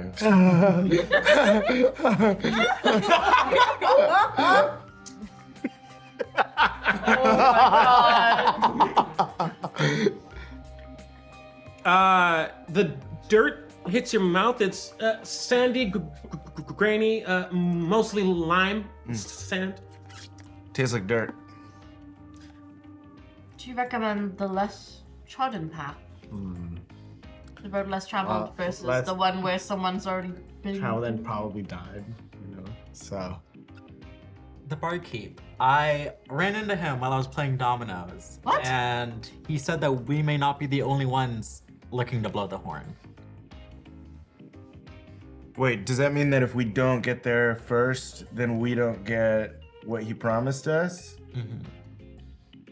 Should we follow this person then and try and get there before them, or should we take the other path? And both paths are equally like the same distance, right? I think we should follow him and get the jump. All right.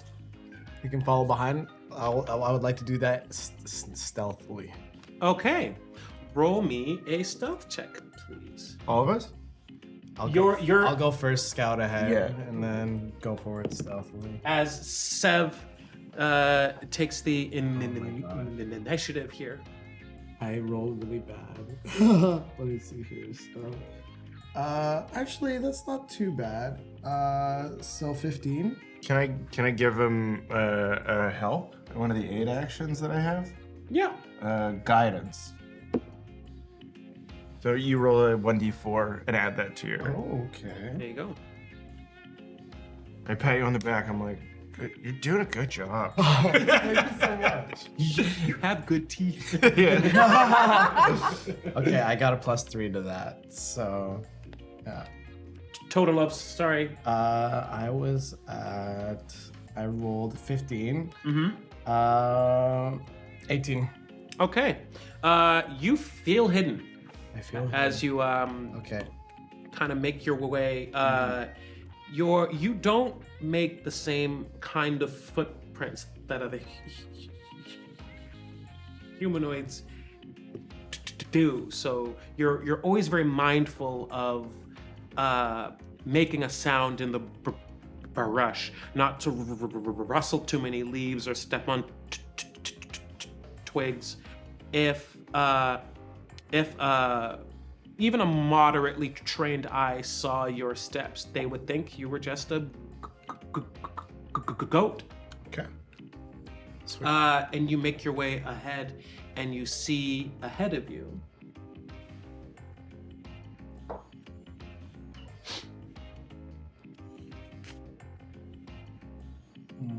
more pathway. There's still nothing, hey? So far as you can see, no. Could I roll another perception check? You sure can.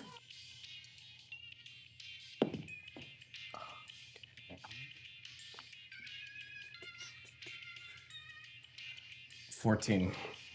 Okay.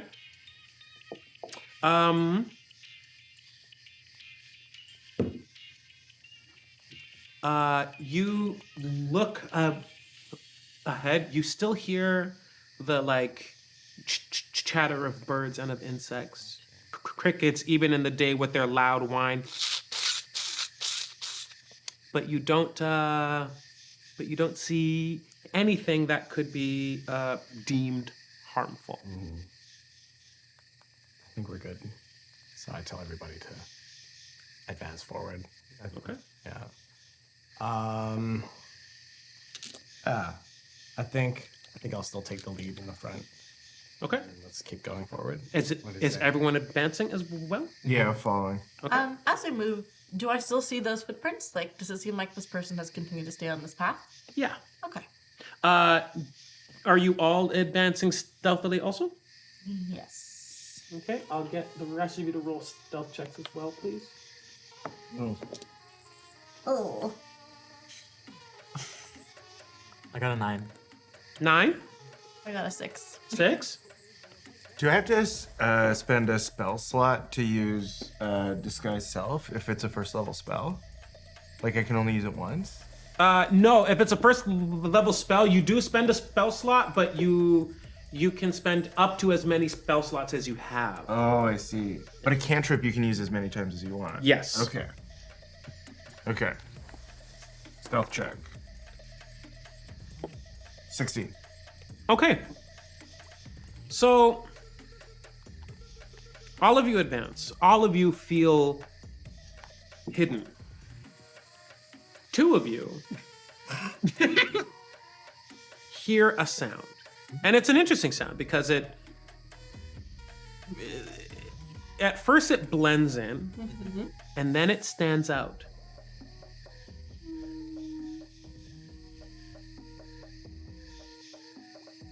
Do you hear that? I hear. What is it? As it gets louder and louder, 2 of you start to hear it also. But as you do, it starts to change.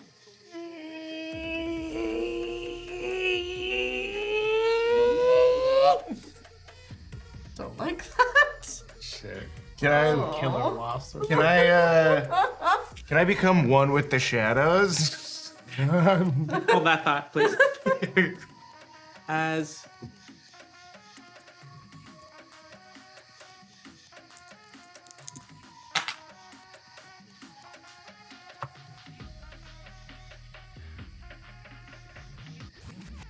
Oh, what is that? And I kind of hate you for this. What is Are that? those like giant mosquitoes? Oh. you see 2 just terribly horrendous looking creatures. You would at first glance think that they were mosquitoes. At second glances, you would think that they were weird flying pigs. At third glance, you realize that they are twisted, deformed people that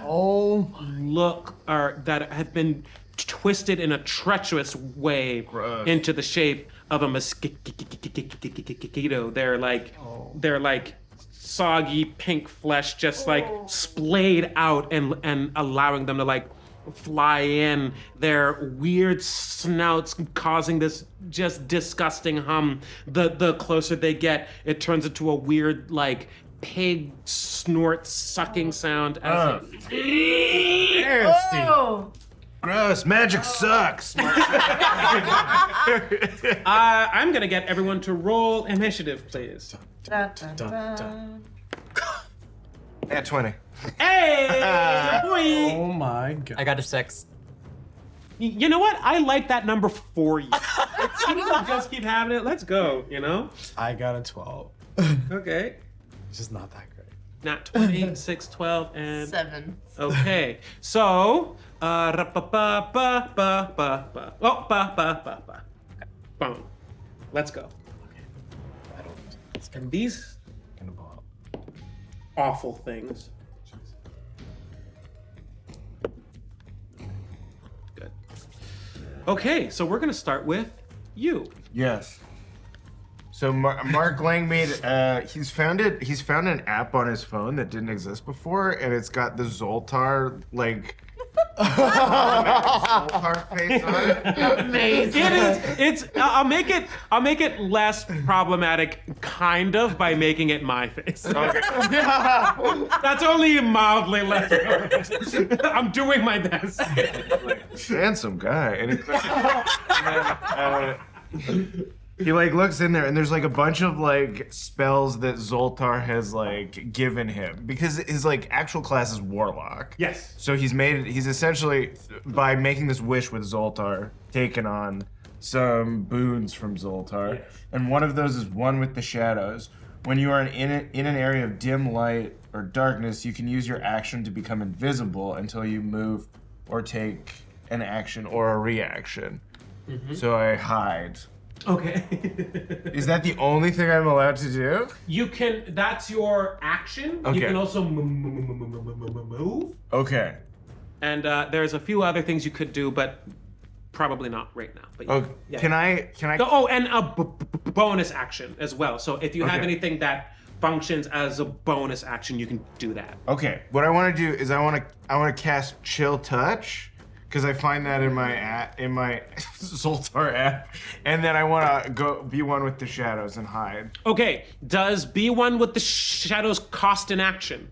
Yeah, I think so. It's when you are in an area of dim light or darkness, you can use your action to become invisible until you move or take an action or a reaction. That's why I Okay. cast Chill Touch first and then hide. Okay, so you can cast Chill Touch, or you can hide. I can't do both? Can't do both Even in with the bonus action? in the same round. No, the bonus action isn't another action. It's a separate state. Okay, then he just casts Chill Touch. Okay. And he thinks it's this'll chill them out. He doesn't know what it does. He's like, gross. Magic sucks and these pigs are gross. Chill out. Okay. So he.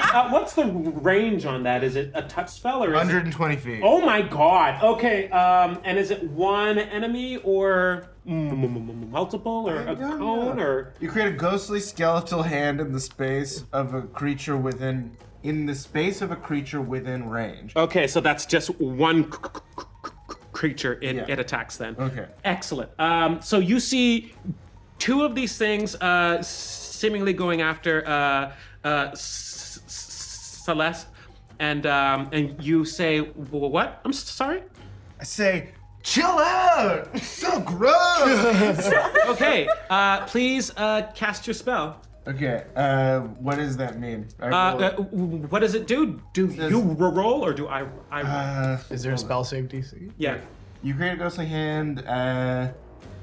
On a hit, the target takes 1d8 necrotic damage, and it can regain hit points until the start of your next turn. It can't regain hit points until the start of your next turn. Okay. Till then, the hand clings to the target. If you hit an undead target, it has disadvantage. Casting time 1 action, range 120 feet, duration 1 round. Okay. Then roll a d20 and tell me if it hits, or I'll tell you if it hits. Is it plus anything? For a spell, I don't think so. Okay. Am I wrong about that? Is there is it your wisdom modifier or which one? What class? I have an Arcana. I think there's a spell attack number there that you would add. It'll be right next to the chill touch. Click spells. Uh-huh. It's at the top. Oh, okay. There you go. Oh, There you go. Yes, there we go. So I got 11. Great. Okay, that is 100% a hit. Okay, sick. It is. Can you roll damage on that? Yeah, it says 2d8. Yep. So the d8 is this guy and this guy. 7. Okay, so you watch as this thing kite flies in with this weird humming, sucking sound, aiming at you, and you go, ugh, chill out. And instead of chilling out, it necrotizes, its flesh flakes and bubbles and pusses and boils away, and it's, and it is gone. There's a puddle where it was. And Mark Langmeade pukes and starts.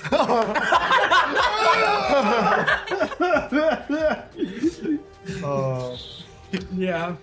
I'm a dentist! I'm supposed to help people! Good shot. It is your turn. Okay, so I know before the encounter, I was like pretty well hidden. Are they aware of my presence right now, or? I'd say no. Okay, I'm gonna take my crossbow and aim for that dude, and yeah. I had to practice that sound this morning. You're welcome. It's a heavy dice. So that'd be Dex modifier. 21. Yeah. That is a hit. Yeah. For you. Sweet. So then the short bow is 1d6 plus 3 piercing. And then I was wondering, could I get sneak attack damage? Because I'm technically should have rolled it with advantage because I'm hidden. Oh yeah, yeah. But it's okay. We already know Yeah, I got the hit. you were- so- yeah. Okay, so What if you crit? Probably. You're, could. she's not wrong. I'm not. It's a lower number. Okay,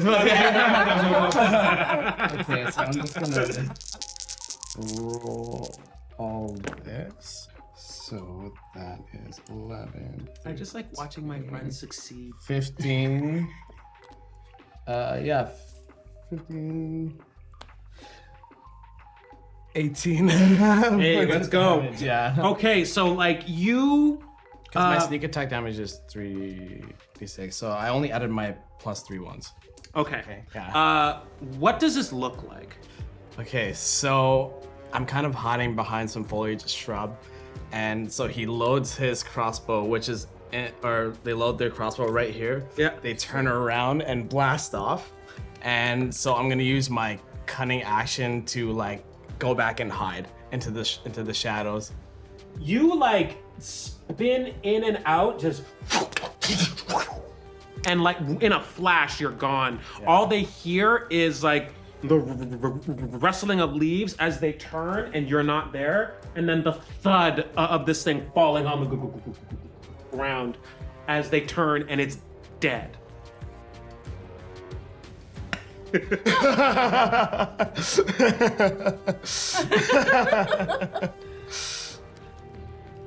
Well, All right, and Now that's we- it. Are we I out? might as well go home. Y'all got this. right. We're good. Well, now we know what the older man was talking about. That was awful. I don't want to become one of those things. Me neither. I'm way too pretty to end up like Oh, something. me too. Okay. I'm so Are you crying. doing okay? And like guts all over him and shit. And it's just like the James Franco first time. It sucks. That was some good spellcasting. I didn't know what I was doing. I thought it would play like a fish song at him or something. DJ like this. DJ,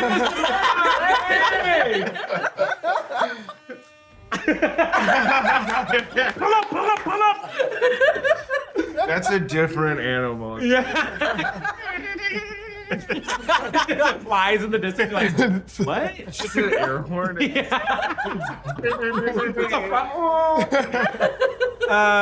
Okay, combat is over. We are out of initiative. If, however, no, I changed my mind. I was about to say a thing and then I changed my mind immediately. Where are the spell slots in this? Sorry. So, They are. can we do like an investigation on what's remaining of these? Yes, you may. What would you like to find out? Okay, yeah, so your spell I slot guess should be here. So yeah, is there like truth or love? probably some arcane nature behind it, or Oh, could- okay, yeah, sure. You can roll an Arcana about it, or like an investigation, or maybe medicine if you want to learn about its like physiology, nature. I'll do an investigation check. Okay. Can I investigate the footsteps? Because I know we'd mentioned there were footsteps, but we never determined how many. Yes. Okay. So I can't see shit apparently. Okay. This thing is grotesque. It Yeah. is like you could see like its veins underneath its pallid flesh. And they like some of them seem a little bit full, but the rest are like really dry as the further in it goes. And these must be the Jumbies that guy was talking about. Is that what he called them? Those, Jimbies? yeah. Must be. Must be. Can I go up and investigate? Use my medical skills to Sure. to look at it. Okay. Is that a medicine check? Yeah. Okay.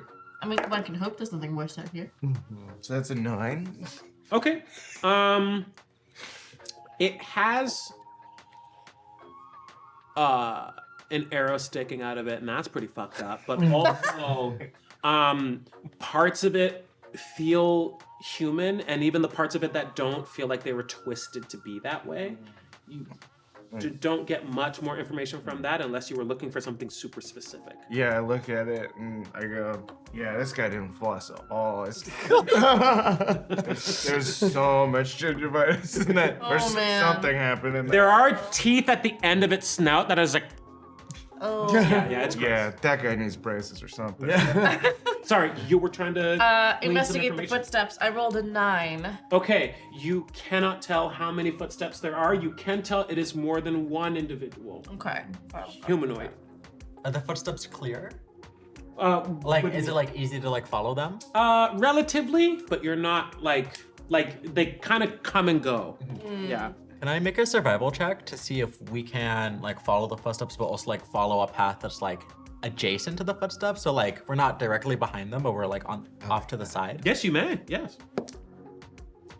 That's a 15. Okay. I'm gonna say that is a success. You kind of like you're following the footsteps alongside them while staying in the brush itself and like not you're still trampling some plants and things, so if anyone rolled really well they could find your path, but for the most part, and you all can follow her and do a good job, an equal job of not leaving too many tracks.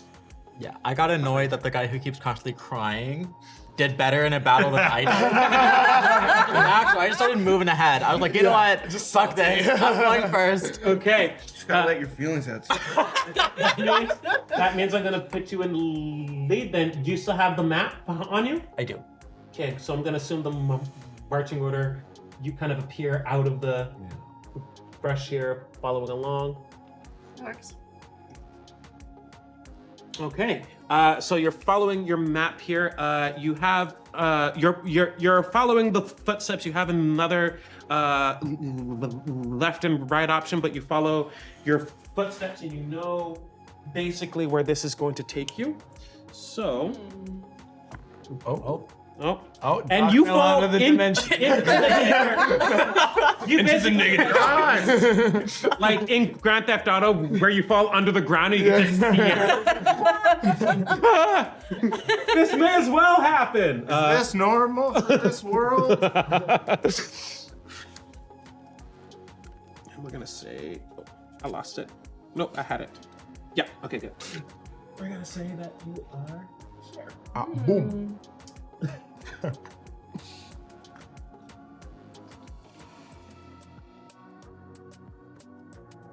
You kind of get over crying, and once now you're crying as you walk. Yeah, I cast disguise self on myself so that it looks I'm disguising myself as myself, but not crying. It's like those TikTok filters that make you look like you're smiling. You're like, Yeah. It's very disconcerting to look at. Okay. You find yourselves further on down the path. How are you advancing? Are you advancing stealthily or just marching on in? Or are we just going ahead? I vote stealth, considering. Yeah, I mean, Yeah, I'm Yeah. also gonna say that. May as well. Yeah. And I'm gonna actually position myself behind this lad because I'm just because I want to catch up with them and be like, so you're catching up to speed with everything? Yeah. How you doing? I'm okay. I'm Yeah. okay. Yeah. This world is magic. I get it now. I have an app on my phone that that kills people. Makes you feel any better? They weren't people anymore. Yeah, that doesn't make me feel Even that thing is beyond my understanding. So I'm just gonna let you handle that. Never seen that in my life. No. Here I go. Does anyone feel like it might be like we maybe said yes to Anansi too quickly? If, Yes. like- Yeah. Yeah. Cause like why would he want this situation to happen? Yeah, I'm starting to regret this. I have a feeling he doesn't just want to play games with the spirits that we intend to summon. No. Oops. Is there a way we can kind of try and figure out, like in Dungeon World there's spell lore, but like is there a similar thing to try and like figure out what Anansi's plan is? Yeah, you can roll history. Okay. Well, I probably shouldn't do that. I'll roll a history check. 11? Can I give you an advantage? A guidance? I pat you on the back and I go, please think hard. Because I have to touch I it. think- so lost I think in my you fury. A thing you could do is actually pull up the Wikipedia article on Anansi. That's how I help. I'm just like staring at the phone like, Check it out. Oh. Hey. 15. Hey. Okay. You're the only one making the roll? Oh, hell, why not? Now that you've offered. That's saying. That's an 8. Okay. That's 11. Okay. So 15 is the highest. Okay. Anansi is a spirit of the islands. How old is your character? Like early to mid 20s. Okay, so someone told you, and whoever told you told them, and whoever told you maybe was around long enough to have seen some of the spirits in person. That's not to say that they did, it's just the timelines match up where they could have. And what they told you is that of all the spirits, Anansi is the only one that's not native to any one island. Anansi is the keeper of stories, of a web of tales that connects all of the islands and their peoples together. That said, Anansi's domain is not just tales and stories, but also trickery. It is for 15. I'll say that. Yeah, like there's always mischief abound whenever you've heard an Anansi tale. It's never clean. Feels like he wants the spirits for something. I think I was so amazed by his magical bartending that Very charming. Very charming. Don't think I thought that through. I mean, if we blow on the shell, and what we get to pick who we're calling for. I mean, but that still doesn't necessarily mean good things. I mean, won't these gods be annoyed that we've called them just for Anansi? What spirits do you guys know about? Good question. What spirits do I know about? You know about these ethereal spirits that belong on islands that are no longer accessible.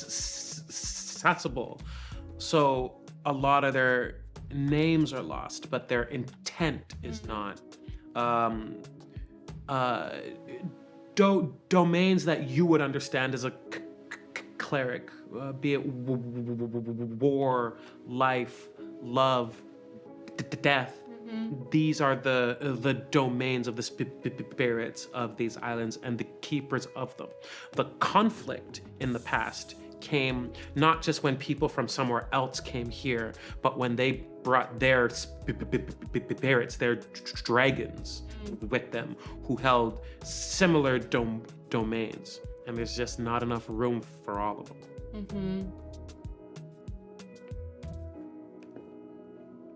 Well, there's war, love. What else did you say? Oh, I said all kinds of shit. Yeah, you did. It was good shit too.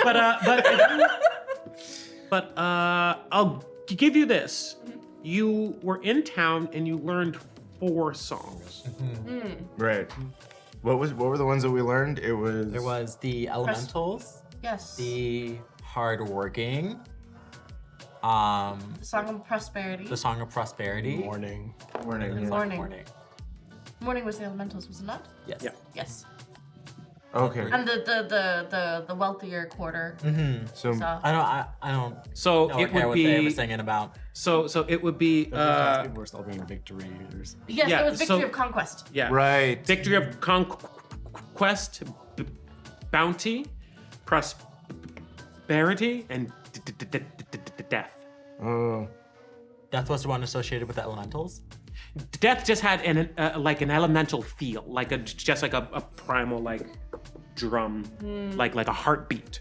That kind of elemental, not earth, fire, Right. water, and air.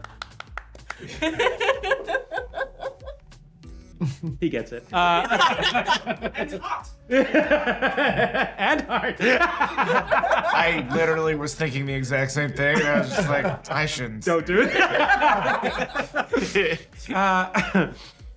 Yes. Yes. So those are the songs associated with a calling of some kind. You would know about the festival that they sing these songs hoping for that thing to come. Oh. So there is a possibility here that in the history, like before the mountain was blocked off and before the conch horn was closed off to everyone, that these songs or similar songs could actually be called into the horn itself to summon these actual entities, not just the abstract aspects that they represent now. Okay. Cool. Do you guys know if the spirits in this world are, are they embodied like animal spirits, like Anansi is? Like he's a spider. Roll history. I'll pull up my Wikipedia article. Help. A 16. I got a 16. Okay. 14. Plus You can roll a guidance, yeah. 10. Okay. 18. Okay. You know that they take on many different aspects. Some of them take on the forms of animals. In this world, animals are often larger than they should be. Had something to do with the formation of the world itself, but who knows, right? Some of them take on the forms of animals. Some of them take on the forms of individuals. Some of them take on the forms of like raging elements themselves. This time I do mean earth, fire, water, and air. Yeah, they seem to take on whatever form they need to perform the task at hand. They're very powerful things. Cool. How much further up till we get to this, to this office? Oh, that's a good question. In order to find that out, you're gonna have to advance ahead. So how would you like to? Stealthily. I'll probably go stealthily. Stealthily. Let's see some stealth checks, please. I got a 9 again. Okay. A 10. Hey, you're frenzies. This is nice. This is nice. I like this. Get a 4? Word? He's sobbing. He's sobbing in the back. He can't hold it anymore. Got a 27. So you're literally like patting him on the back, and then like, thank you. You're a good, and you're. And he just starts crying again. Just like Becca!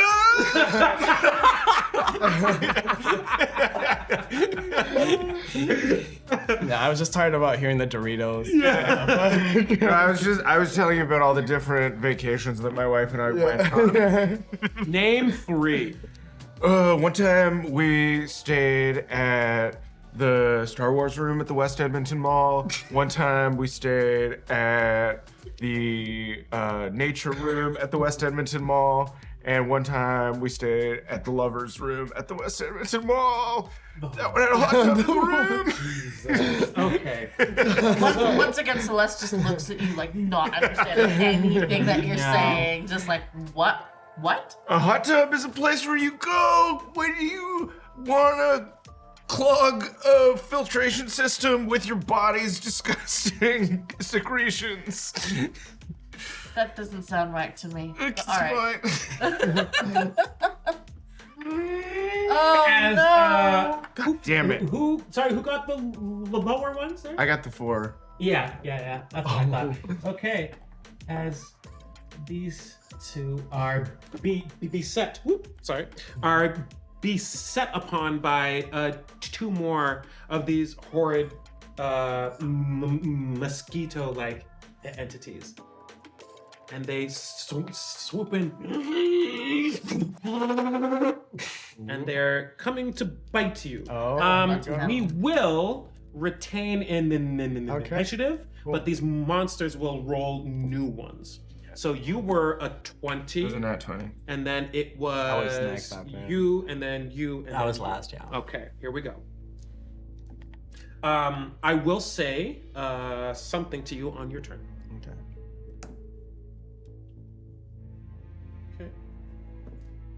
Okay, yeah, that's what I thought. Okay, so we'll start with you. This time, Good doctor. this like I don't want to use chill touch again, so I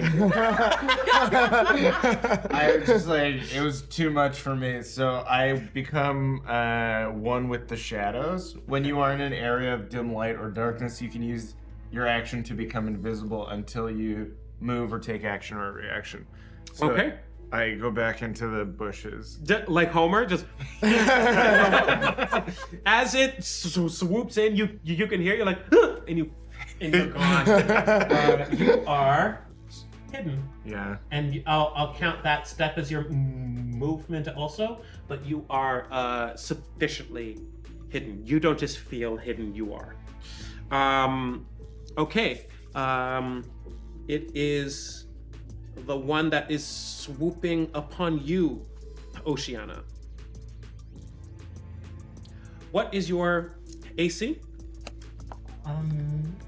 12. Okay. It like lands on you and like clamps on and it's like, and tries to like pierce your flesh. Ugh. You feel its teeth, they don't break the skin, but it like pushes in and it's like threatening to, but it does not successfully it does not succeed. Goodness. And it like its eyes like roll up at you. It's like, and it looks up and it's like, As they roll up, my eyes start to glow like the bright blue of lightning. Whoa. Yes. okay, Yes! here we go. Yeah. It is your turn. I'm going to tell you on your turn that as this attack from behind is happening, you can see ahead of you.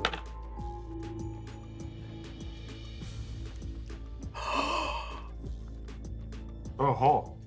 And they're coming from there? You see a large hole, a large collapsed cave entrance. In the corner here, you see a white stone. Engraved in that white stone is the words, "The Hole." The hole. So we went through the bush and we found a hole. You sure did. Yeah. Oh my gosh. Okay. So it's there. It's the hole. That's the hole. It's the hole. Yep. Okay. That's what you know and see on your turn. You may take your turn Yeah. as you see fit. Okay. Yeah. Maybe I'll stay hidden for now. And can I just do like a perception check of the hole right now, or is it just like it's too far out? You can move that way and Yeah. see down into it, but you have to get closer than where you are. But you can see that there is A hole. a hole. You know what? Yeah, I'm gonna just move closer to the hole and try and stay hidden then. Okay. So you stay hidden. Can you make your stealth check, please? Oh my god, I rolled a 1.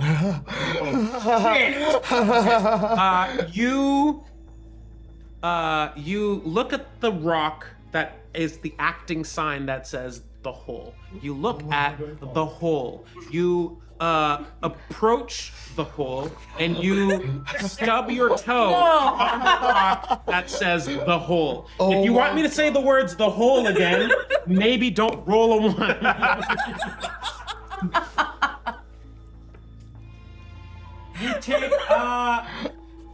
You take 2 points of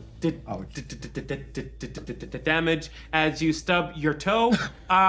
This is a failure of a stealth check, however, so I'm gonna let you tell me the sound you make when you stub your toe. Yeah, fuck! There it is. Gotta get New Balance sneakers. They're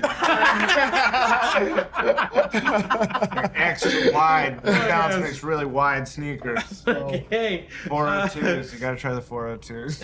Yeah, and I guess like my belt like catches onto something and I like fall down, I guess. No, you're fall not down or am I stumbling or not? falling. Okay, good. You took that hit. You're not falling I'm down not prone? the hole. Okay, No. good. You're good. It's just like a mean stub toe. It hurts. You're standing. You're hopping. It sucks. But Worse than you are stepping there. on a Lego. Yeah. I was about to say no, but I'm like, oh, yes. Yeah, it just is. Oceana. I thought it was going last. Oh, yeah. Sorry. Celeste. I was just hyping. I'm like, I want to see what she does. No. It'll wait. Okay, please. As Celeste sees those two things flying in, she, not this again. And out of her pocket, she pulls her religious item, whatever they call it for clerics, and she kind of flicks her wrists a little bit and kind of gives it a swirl. As she does so, this divine radiance comes down on the one that is attempting to bite down on Oceana, and I'm casting Sacred Flame, which means that the target must save on a dexterity saving throw or take 1d8 radiant Wait, damage. on mine? The one that's chomping on you, yes. I won't take You still got the other one. It's not the same. Do you want me to change targets? Yeah. It's not too late. I glare at you and I was like, this one's mine. This one's And the mine. only reason why I'm letting this happen is because your characters are good enough friends that you can see her using the somatic Yeah. components, and you're just like, Don't even. Don't even. Got you. and you just go. Just flick my wrist this way. No problem. Okay, sorry, and how does that spell work again? A dexterity saving throw from you, please. Okay. Or you take 1d8 radiant damage. What do I have to beat? DC 14. Okay. I rolled a not natural 20. Shit. Shit. Yeah. So, Okay. So what does the spell look like? It's like a beam of light? you said? It is sacred flame. Okay. In this case, I'm going to say that It is indeed a sacred flame. But it is a blue and white flame. Okay. As this like stream, this gout of flame, it's like and gets out of the way. Damn nuisance. Very promptly and deftly. For how disgusting it is, that they are pretty spry, apparently. So gross. Yeah, it's gross. It's gross. Shout out to Andrew who painted these especially. Thank you, Andrew. He kept saying like, "Oh, they're so gross." It's a real story. Okay, and that puts us at Oceana. Yes. Go Oceana's pissed. Go on. So she's gonna cast Coiling Grasp, and so like she has this giant like octopus tattoo on her back, and the tentacles from that tattoo like reach off of her skin and go to attack the mosquito. Hell yeah. It's a DC 14 Strength saving throw. Strength.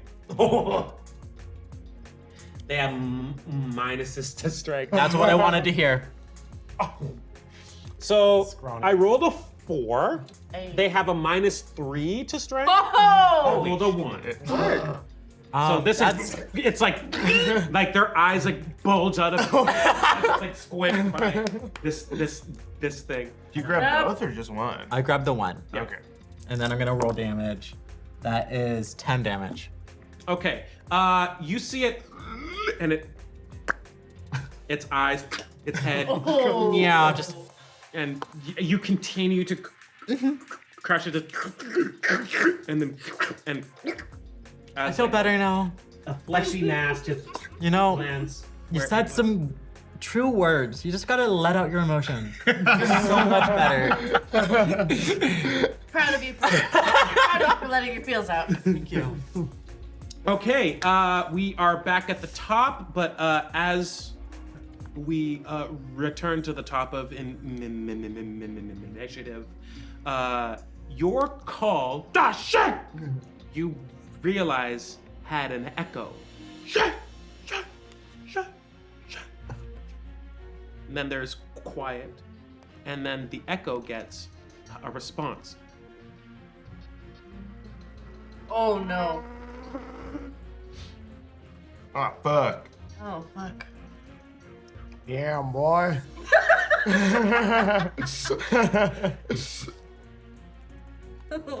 Oh shit. I'm all focused. Oh my god, I'm surrounded. Oh, geez. No. That's don't too like many. this. Don't like this. What is this? This is too many. This disgusting fleshy mound. As they coming all at me. swarm and even some point climb out and then flutter their way up into the air and surround you. Their Okay. initiative is fairly set, but I'll double check just in case. Okay.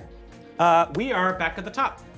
Okay, so I see all of these things come out, and I still don't want to cast Chill Touch because it. But can I make a minor illusion of like a really like delicious looking pig and make it run through the bush to like draw them away? Yes. So it looks so good. Does minor illusion just happen, or are you making a roll here? You create a sound or image of an object within a range that lasts for the duration. The illusion also ends if you dismiss it. Okay. If you create a sound, its volume or range can go from a whisper to a scream. Tell me if you want me to stop reading. No, keep going. I like this. It can be your voice, someone else's voice, a lion's roar, the beating of drums, or any other sound you choose. The sound continues unabated through the duration, which is a minute. Or you can make discrete sounds at different times before the spell ends. If you create an image of an object, such as a chair, muddy footprints, or a small chest, it must be no larger than a 5-foot cube. So it's like, it's a big pig. The image can't create... Yeah, so the image can't create sound, light, smell, or any other sensory effect. Interesting. So, Oh, it can be either be an image or a sound. Sound. It can't Okay. be both things. Okay. Physical interaction with the image reveals it to be an illusion. If Yes. a creature uses its action to examine the sound or image, the creature can determine that it's an illusion. So what would you like to make a visual of a fat pig or the sound of a fat pig? I think I want to make it look like a fat pig. Okay, cool. Then let us say that a pig appears. I don't have a token for it, so I'm going to use. You didn't prepare a pig miniature? No, I didn't. It appears here on the other side. Yeah. I need you to roll a deception check with advantage, please. Deception. Okay, with advantage, so Yes, the second one?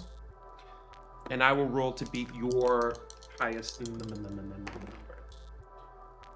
17. Oh, that's a good number. No, 18.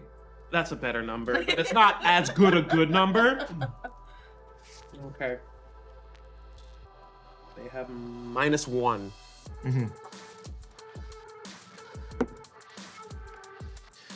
They all appear and you go, and they go.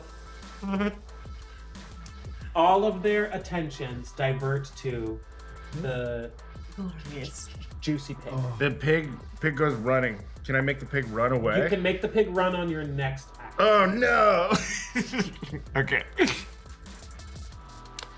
You might be out of the woods, but maybe not. Okay. Okay, so that's your turn. Up next. It looks full of blood. Yeah. What's your dex? My dex is +3. It's 16. Okay.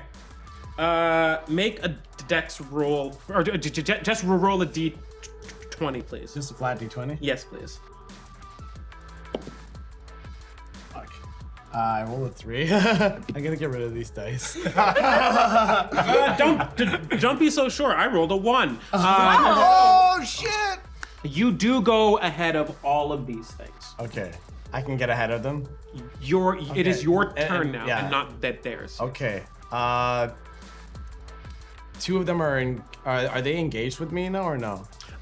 They are in your area, but they haven't started making attacks yet and things like that. And their attention is away, so you Okay. wanted to. Okay, so I'm gonna use my 1 cunning action to like nudge one, and then as I do that, I'm gonna spring and attack the one that's right beside me. Okay. Yep. Hopefully I can land something on this motherfucker, which probably not. Yeah, that's not gonna hit. It's like How'd you a 2 plus dex, so yeah, that's 5. Not Yeah, quite. yeah. The nudge works. Yeah. The stabbing attack. They catch wind of it and dodge out of the way. Okay, I'm just gonna double check my feet Of that course. I have here. Is there a feat in Yeah, D&D Beyond? it's called Walk around, it's find out. it's called mobile. So when I make a melee attack, I need to make sure if I successfully landed or not. Because let me double check. Of course. Because if I think it's like any creature that I attack, once I move away from it, it doesn't trigger a opportunity of attack. Okay. That's what the feat does. But Okay, I just yeah. need to That double. sounds familiar. Yeah. I just need to double check the feat though. That would be. Shout out DJ Mr. Murdoch on the ones and twos. Where would I find my? When you make a melee attack against a creature, you don't provoke opportunity attacks from that creature for the rest of the turn. whether Okay. you hit it or not. Whether you hit it or not. So okay. yeah, even that's though I miss, great. Yep. like it backs out of the way, and I take that opportunity to run. Okay. Yeah. Where would you like to run to? Back to your friends or into the hole or what? Towards my friends, and I saw that she just like smacked a bitch. Yeah. So I'm just like run that way. Alright. So you run back. This guy won't stay standing, but that's alright. He'll try. Yeah. Yeah. And that's all I can do. And she just sees me like. Say anything as you run. And I was, back? I don't know if I want to say it. She will just see the dread on my face. Okay. Tell enough of a story. I'll say that Oceana, you know what they mean. I'm very satisfied. Yeah. Okay.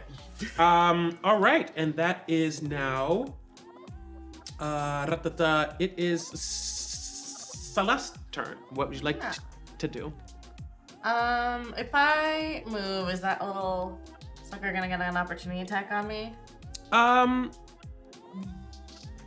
He hasn't attacked you yet, actually. Okay, that's fair. No, he hasn't. So no. Okay. I would like to move, forward, kind of take Civ's spot, basically, because I would like to cast Thunder Wave, and I'm hoping, is that like a 15-foot cube of them, would you say? Yeah. Yeah? Like if I were being picky about it, I'd be like, well, you missed one, but that's pretty cool. So yeah. I would love to use my movement to get up in there, so that I can cast a 15-foot cube. Okay. A wave of thunderous force. Once again, the bottle kind of swirls in her wrist. Okay. And each creature within that 15-foot cube must make a Constitution saving throw. Okay. DC 14. DC 14. They rolled. The die roll was a 13. Okay. Their con is +0. Okay.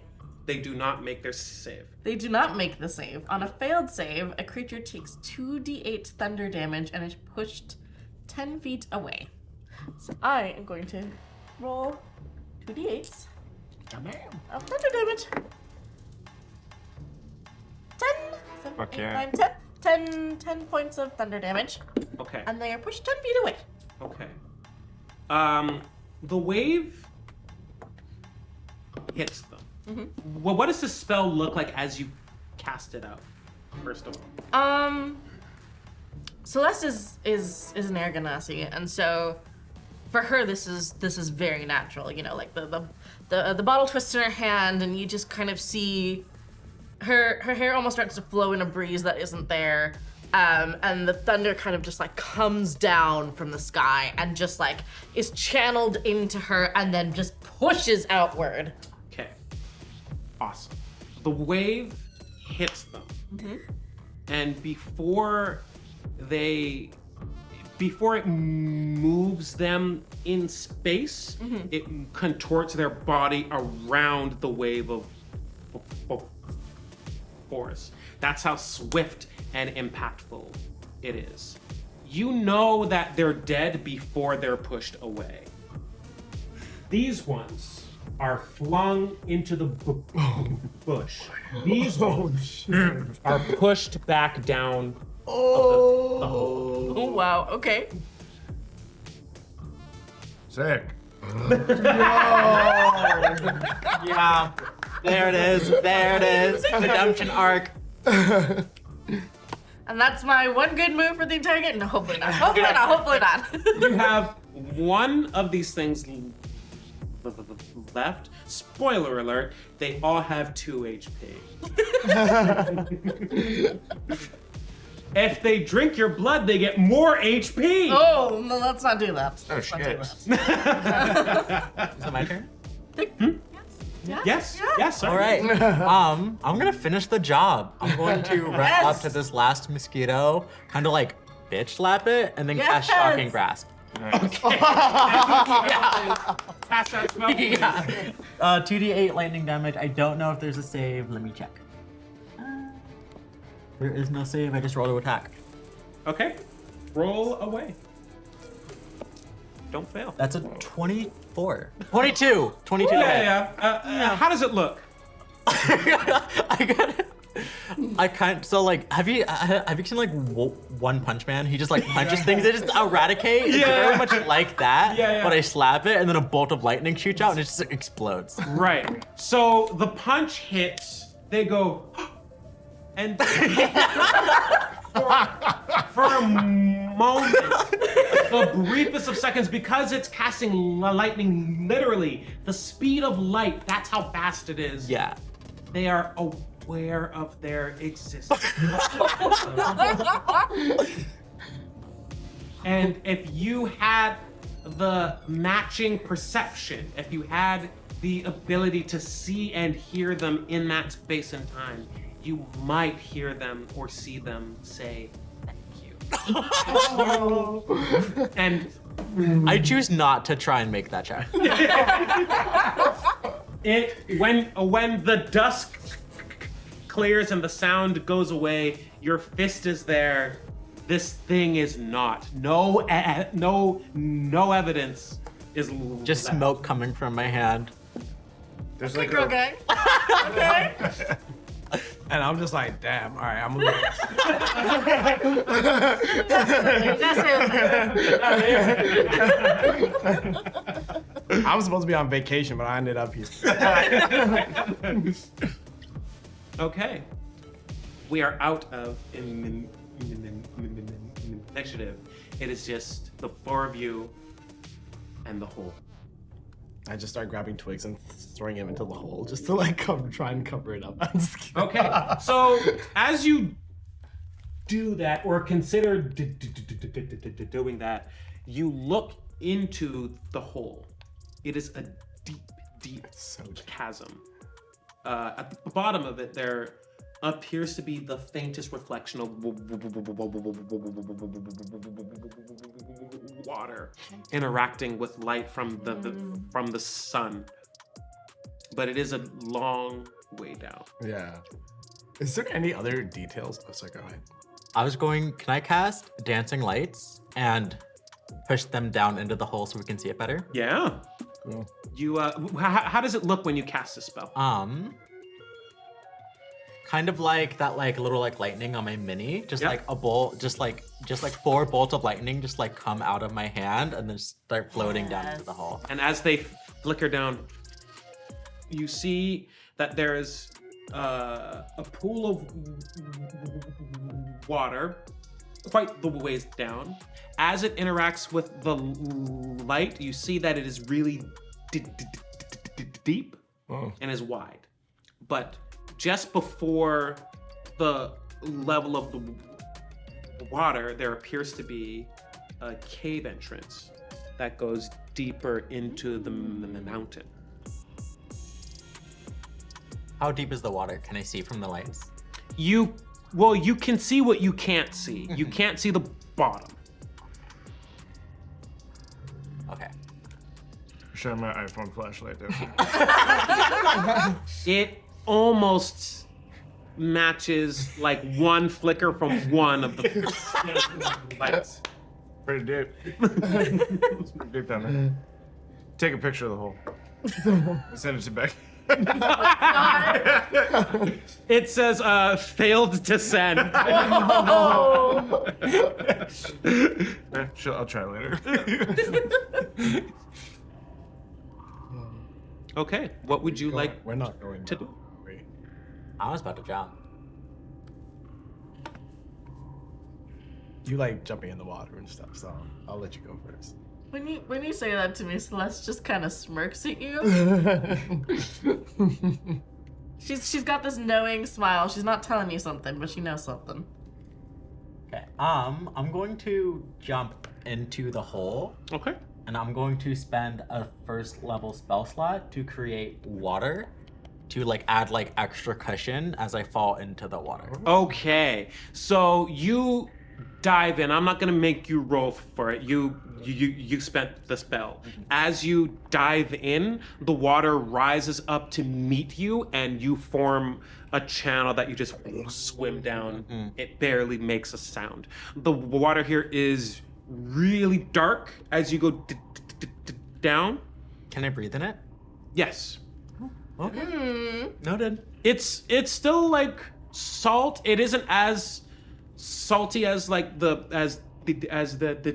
ocean. It's clearly been intermingling with the rain waters that fall here also. I was yes. referencing the potion at the beginning of the episode. Oh yes, right. Oh yes, you can. Okay. Yes. No, you two. Just trust me and jump. And Just trust me. Mark Langmeade yes. And I'm just like, and I'm like, and then I push him down. I'm cast Featherfall, which is for up to 5 falling creatures within range. And I just do the Assassin's Creed, like, you know. Yes! Hell yeah. Okay, well, that's too good, and I have to copy that now. Just saying. You will all land safely, but I'll get you to roll me acrobatics checks for style. Yeah? Yeah. Oh shit. Actually, just a heads up, I don't spend a spell slot because that spell that I used comes from Is your innate? Yes, Yeah. that's right. We're Okay. both using our innate stuff, actually, Hell which yeah. is great. I got a 28. Oh, It looks well, good. I got a 13. I mean, I got a 17, but that's not 28. I mean, it's a good number. It is a good number. That's what I'm saying. Yeah, you tumble into the hole. It doesn't look like so bad that like they need to put it online, but like, it's not great. It looks like that thing from Forgetting Sarah Marshall where Jason, what's his name? No. Jason Segel. Yes. Jason Segel's character goes to jump off a cliff and then bails last minute and then turns around to grab the cliff. Except I don't grab the cliff and then I scramble. You will notice, though, that your falling slows. I know, I'm still freaking out. yeah, of course. Ah, why am I falling in slow motion? Why am I falling so slow? Oh, sick. Oh. Oh my god. Is that the conch? Conch?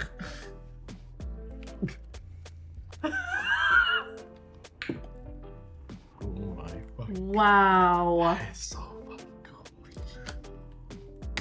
What? Oh my gosh. Holy shit. It's modular? What the fuck, bro? So cool. Whoa. The four of you land in the pool at the bottom of the hole. The cave entrance leads you down a damp and dark path that leads into a wider cave structure. Dark and dank. Dark and dank. This hole's so wet, Mark says. Is this cave illuminated? There is high above you thin beams of sunlight creating spots of normal light, but mostly dim light. Dancing light is a concentration spell. So if you Lasts take a for hit, one... you have to roll to see if anything happens. Yes, but I was wondering if I can like move the lights and Yes. work. Of course you can. And as you do, Oh. it should be said, Ugh. Gosh. Damn, boy. Wow. Damn, boy. that as you do move those lights in, you see in this area 4 individuals at the top shelf of this cave structure. 2 of them appear to be armed guards, and the other 2 appear to be very well dressed individuals. One is a local islander, and one is a mainlander. The 2 well-dressed men appear to be singing a song, and it is a song that you haven't heard. It is very dark in tone. And as they sing this song, just as people in the streets were singing songs, they call it out, they shout it out. And their words are being picked up by a massive ornate orb of large shells, and it like creates a resonance chamber effect that seems to funnel all of that sound upward. But it's like gathering it and holding it first as it does. What would you like to do? Who's the motherfucker that's actually singing? Like one of They both they are. both are. Okay. If anyone wants to roll me a history check, Well, yeah. Oh, or just one of us. I'll say because you're not from here. Okay. Maybe not you, but these three. 14. 14. 12. Uh-huh. 4. Okay. One of these men, the mainlander, is the governor of the island.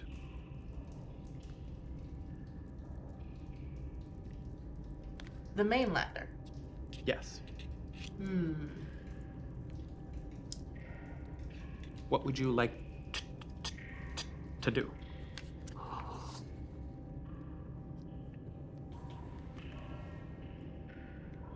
I want to disrupt their song. Okay. Um, How? I want to cast Tidal Wave at 3rd level. Right above them.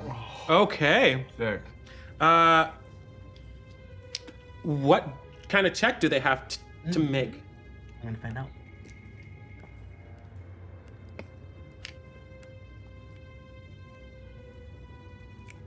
It is a. It's a dexterity saving throw. It's not saying. It's a big rock here. I'm stretching out. Earthbender, I just see. like, I have to get one more good stretch in. I hear you. Dex save 14. Mm-hmm. And I'm going to do so. The so tidal wave covers 120 feet. Would that reach us as well? Yes. Okay. I'm going to spend a sorcery point. Uh-huh. Yes, I'm going to spend one. I'm going to spend one sorcery point. They don't have to make the save. Careful casting. Yes, and then also with storm casting, after I cast a spell 1st level or higher, I think it's like Tempest Wind, but I can like fly into the air 10 feet.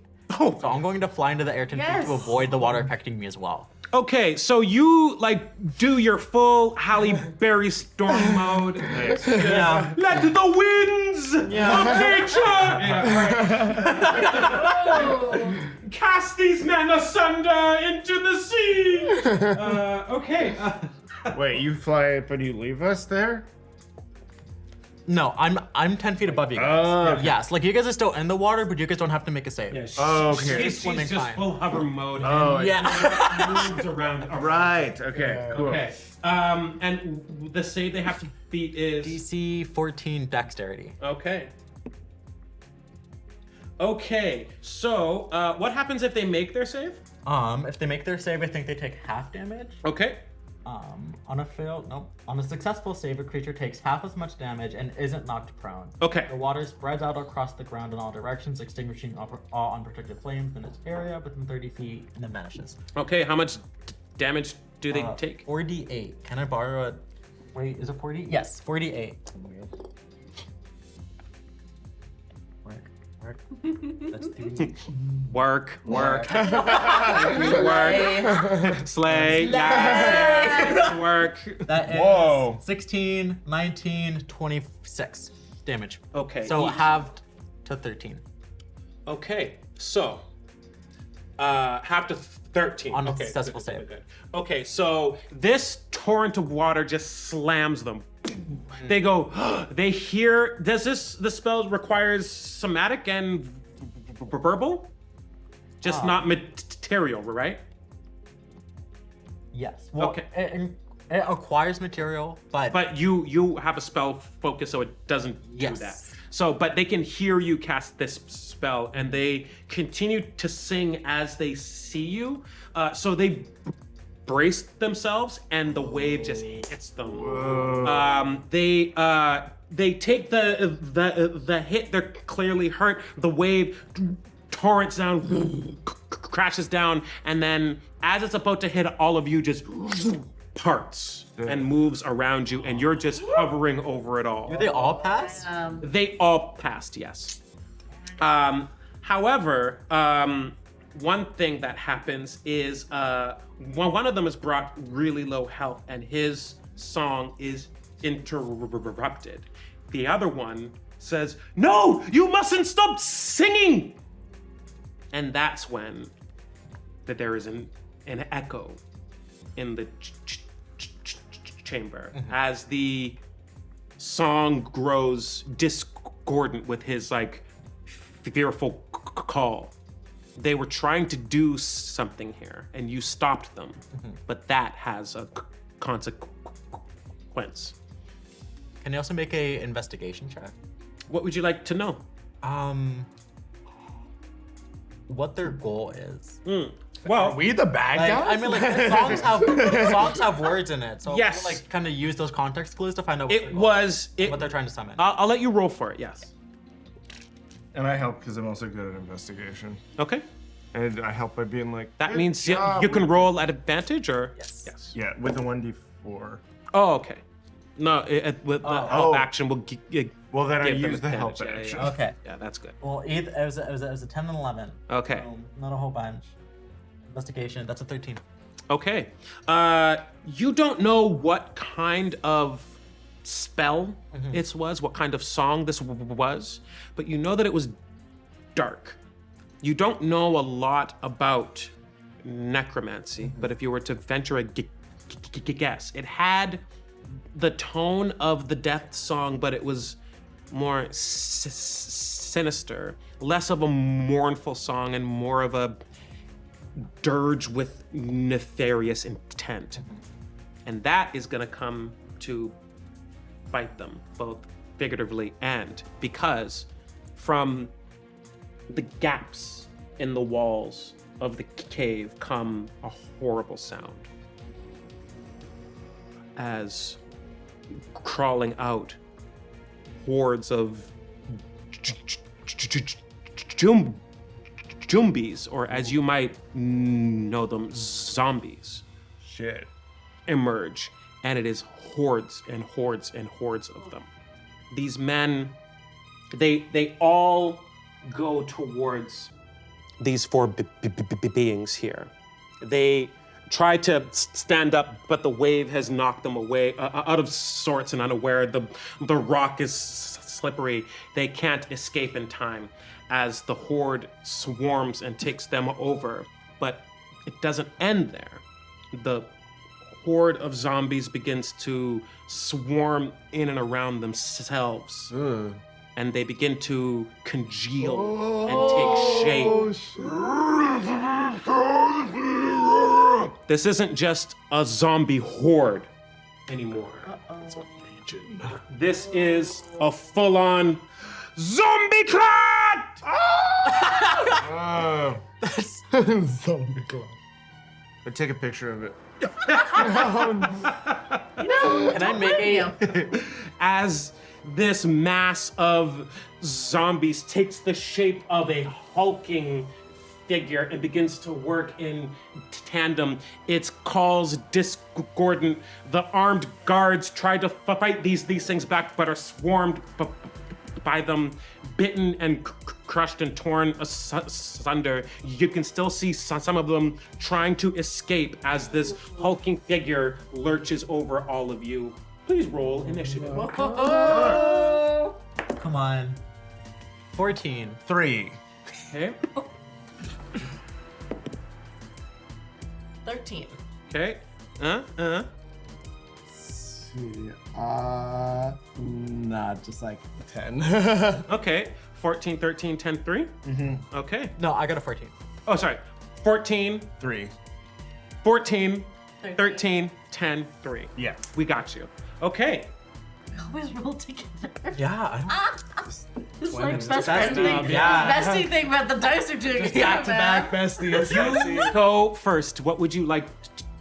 Can I start off with a Arcana check? Yes. Okay. I'll give you that for free. Epic. Can I see, or I want to know if the spell or like the song that they were singing was trying to either keep them at bay or do something else with them. Ooh, interesting. Roll, please. That's a 16. I did an investigation. You said Arcana. I said Arcana. Work. That's a 21. Okay. Yes. This song was trying to conjure and control them. It did one of those things. Oh It shit. didn't succeed in the other because you interrupted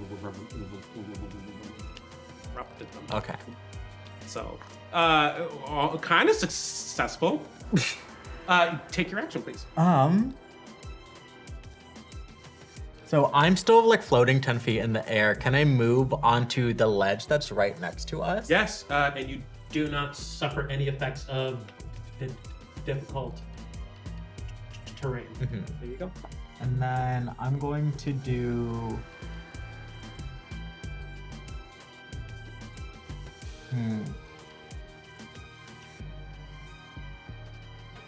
I'm going to do Witch Bolt at, Yes. Talk. at second level. Okay. Witch Bolt. My favorites. Yeah, A witch. beam of crackling blue energy lances toward a creature within Perfect. range, forming a sustained arc of lightning between you and the target. Make a ranged spell attack against that creature. On a hit, the target takes 1d12 lightning damage. Okay. And on each of your turns for the duration, you can use your action to deal 1d12 lightning damage to the target automatically. Oh shit. Amazing. Make your roll, please. Okay. That's why I love that spell. It's a good spell. It's a very good spell. That's a 21 to hit. That is a hit. How does it look when you cast this spell? I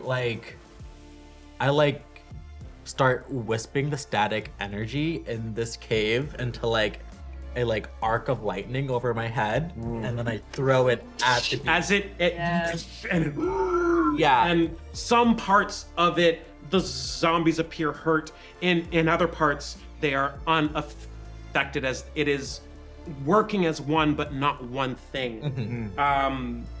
Roll damage on that. That's a 5. Okay. Starting with. Yep. It takes a hit. You see some of the zombies that are hit directly just die outright. But there's a lot more where that came from.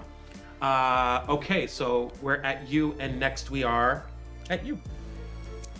So, question. Do you think there's enough room in there for me to create a cylinder that is 10 feet tall with a 60-foot radius? Like, run that thing? I'll say yes. Yeah? Yeah, Okay. 60 feet's pretty big, Is it but kinda big? we're kind of like imagining things here. This edge isn't here, right? Yeah, So yeah. I'll say yes. Okay, sounds good. Is there a point in the air where the storm cloud could appear? Are there still cracks in the ceiling? There are still beams of sunlight Glorious. coming in. Yes. I would like to try to cast Call Lightning. So what happens is,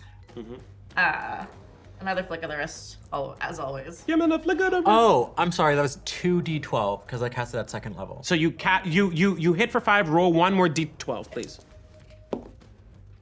6. Sick. All right, it's done. More.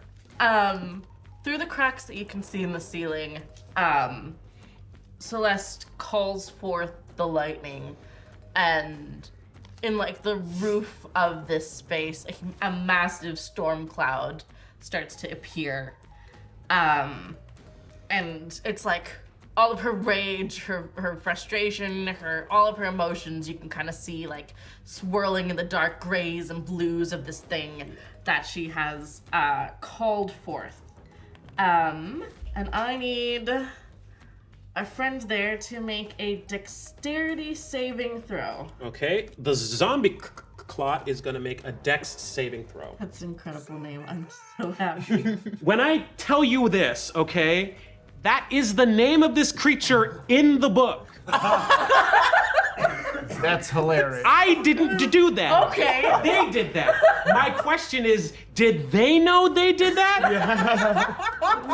Wizards of the Coast, get at me, please. Did you know what you did when you named this thing? Did you? Thank you. Please, it's dope. Okay, let's go. I need to make a save and beat what now? Dexterity saving throw, DC 14. Okay. I am not adding anything to this roll. Okay. It makes it save. Okay. A creature takes 3d10 lightning damage on a failed save for half as much damage on a successful one. Okay. That's fine. Yep. We'll still roll. Tons. How many? 3 d10s and I get And the then slice in half. divide the total in half. Sick. 3d10s. Where's the other one? Okay. So that is 4 and 4, 8. Plus another 4, 8. 11, 12. And so 12 divided in half is 6. 6. Okay. So we've hit it for 12 so far, and it braces itself. You see as it takes that hit directly, more zombies appear where the dead ones were and take their place. Oh no! Yeah. So it doesn't heal, it just made it save, but it is not, it didn't impact it as permanently as you wanted it to, but valiant effort. I would recommend trying that again. Just saying. You were last, yes? Yes. Okay, here we go. Okay. Sev. So I am going to move behind them, and then I'm going to ready an action. Actually, I won't ready an action. Be behind everyone, or? Yeah, I'll move behind them. Actually, I think I can just cast this. The silvery barbs. Oh, Yeah. okay. Yes. That on that homie. Yeah. So I think it's when you make a successful attack roll, you have to re-roll and use the lower roll. Okay. Yeah. Or that's for when you succeed on an attack roll, ability check, or a saving throw. It would have been handy if I was able to go first and then use this, but it's all good. That's okay.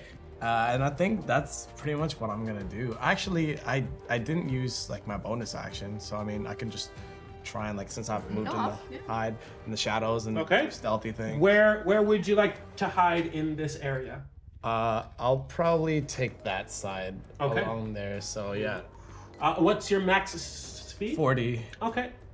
I'll say you can get about here. Okay. We'll call you hidden there. Okay. Sweet. Do you want me to roll for stealth or? Yes, please. That's going to be 21. Okay.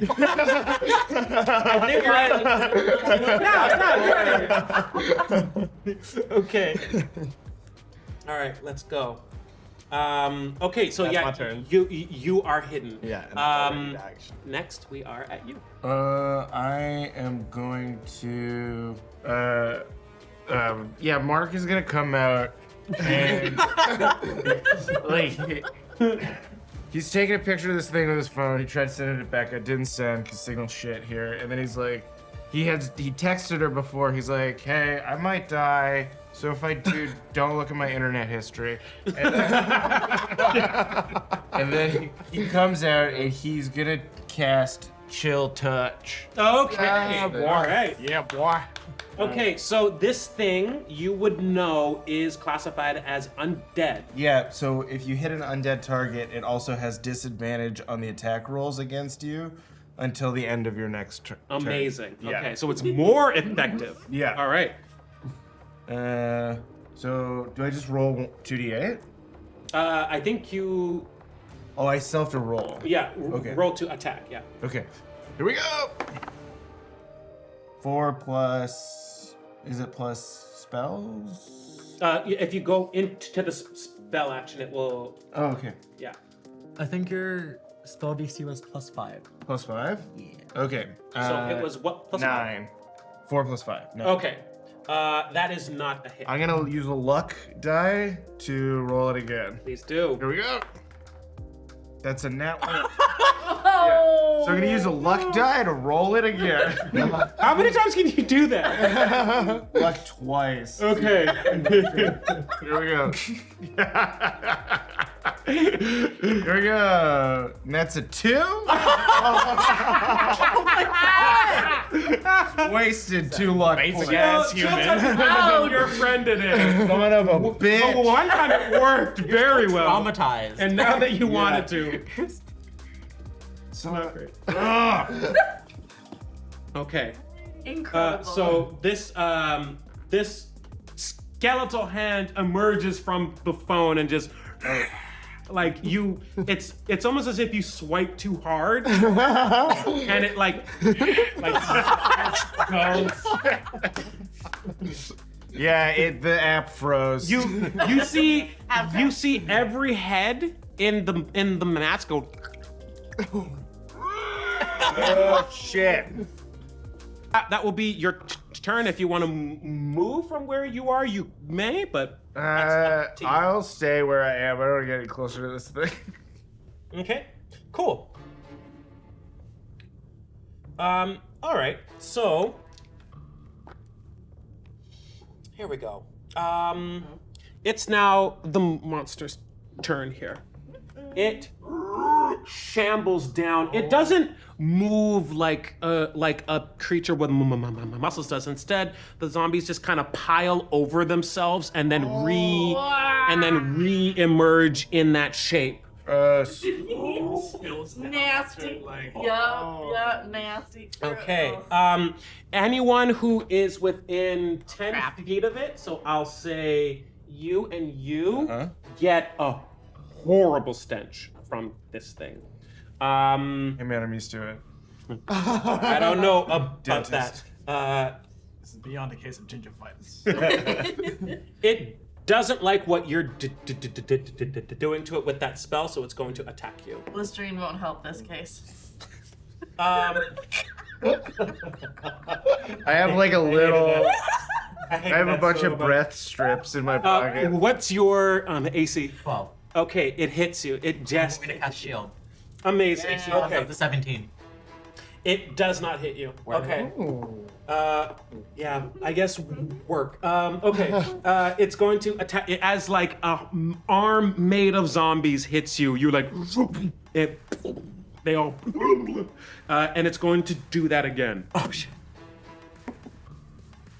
And it is 16, so it still doesn't hit, but it rattles your shield a bit there. Okay. Am I in this shield or is it just for? It's just for her. Okay. Yeah. You wish. I mean, that would. Okay, we're back at the top. It is your turn. I am going to get you to make a DC 14 Constitution saving throw, please. That's a 9. Okay. Total? Yeah. Okay. You are going to take. I need you to take 13 points of poison. Poison? I have resistance to poison. Okay, so that is cut in half. That's so cut in half. cut in half, rounded down. I'm gonna say that is 6. Because I'm also kind of bad at math. As this, like, you're standing right next to this thing, and the stench just wafts over you. And you're like, and it takes its toll. Not as bad as it could be, but still pretty bad. Take your turn, please. Okay. So I'm just gonna start off. Do I have to roll concentration at the start of my turn? No, it's only if it successfully hit you on its attack, right? The Yes. concentration is affected by attacks. Will the poison hit me? Oh, it did. Right. Oh, then yes, please. I don't know what save I have to make. Let's see. I think it should tell you in your character Oh, sheet. save DC Yeah. 14? Yeah. 17. Good number. Let's go. Yes. All right. Okay. I'm gonna roll damage for lightning. That's 9. Okay. And then can I cast spells while holding concentration on this one? I think you, if the spell you're casting also requires concentration, then you cannot. Okay. But if the spell doesn't require concentration, you can cast that also. Okay. I don't know if that's rules as written or house rules, but I like it, so let's go. I'm not hating it. Sounds familiar. Yeah. So does me maintaining concentration, does that count as an action? Or No. Okay. No. Okay. I'm going to shoot it with my crossbow Okay. Let's for go. funsies. Where am I? I'm just like, wait a second, where am I? You are. Okay, I see. You can see. Thank you. There you go. That's a 21 to hit. That's a hit. Okay. That's 7 damage. Okay, so with the 9 and the 7 on top from your crossbow, you see a particularly large, like undead Goliath face, and you just plug that. and with the additional damage from your witch bolt, more of the zombies around that head start to die and fall out. This thing is starting to get hurt. I'm going to spend 2 sorcery points to cast. Make that shit stronger. Dual casting? Is that what you do? No, I shot it with my crossbow first, so I can spend 2 sorcery points to cast a spell as bonus action. And I'm going to cast. Do I get an object interaction? Yes, Does me making you can get an object interaction as a single free action. A single free action. Yes. Okay, gotcha. I'm going to cast Mind Sliver. Who? What does that do? Tell me That's everything. a good one. I think it deals psychic damage. Yes. You drive disorienting spike of psychic energy into the mind of one creature you can see within range. That target must succeed a intelligence saving throw or take 1d6 psychic damage. Okay. What do I have to beat? You have to be a. It doesn't say. Oh, 14. Okay. This roll -4. Oh. I rolled 7 -4 is 3. It does not make it save. Cool. Roll. That is a 4. Right. And then. Is that it? Is that all I'm doing? That's a lot. That's all. Sorry, I actually get 2d6 because I'm 5th level. That's 8 damage. Okay, so you just. Is not having a great time. Okay. I think I gave us a whiplash off of your attacks. Now I'm done. Okay, I hope so. Sure? Yeah, as zombies start to fall off of this. Just like, take it away, bestie. Yeah. Yeah. Hey, go ahead. That's Steve. Mark is like, "Mwah." What? Alrighty. Hey, so Call Lightning is a concentration spell. It lasts up to 10 minutes. Okay. So that means that the cloud that exists just keeps existing, and I can just keep calling down lightning to keep zapping, Call it again. zapping that thing. So I'm gonna make sure that the cloud can kind of stay. It can. Stay with It's the... big. It's 60 feet. I'm gonna say it's big enough to Okay. encompass that. Yes. Sure. If Okay. it tries to lurch closer, it'll be over you. Okay. So be mindful. I will be wary. But yes, I'm going to use my action to call down the lightning again on our big scary friend over there. Okay. So once again, That big scary friend has a name, and the name is.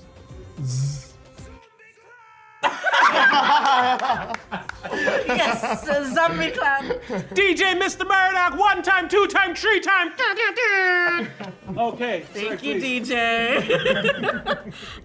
Once again, a DC 14 Dex saving throw, please. Amazing.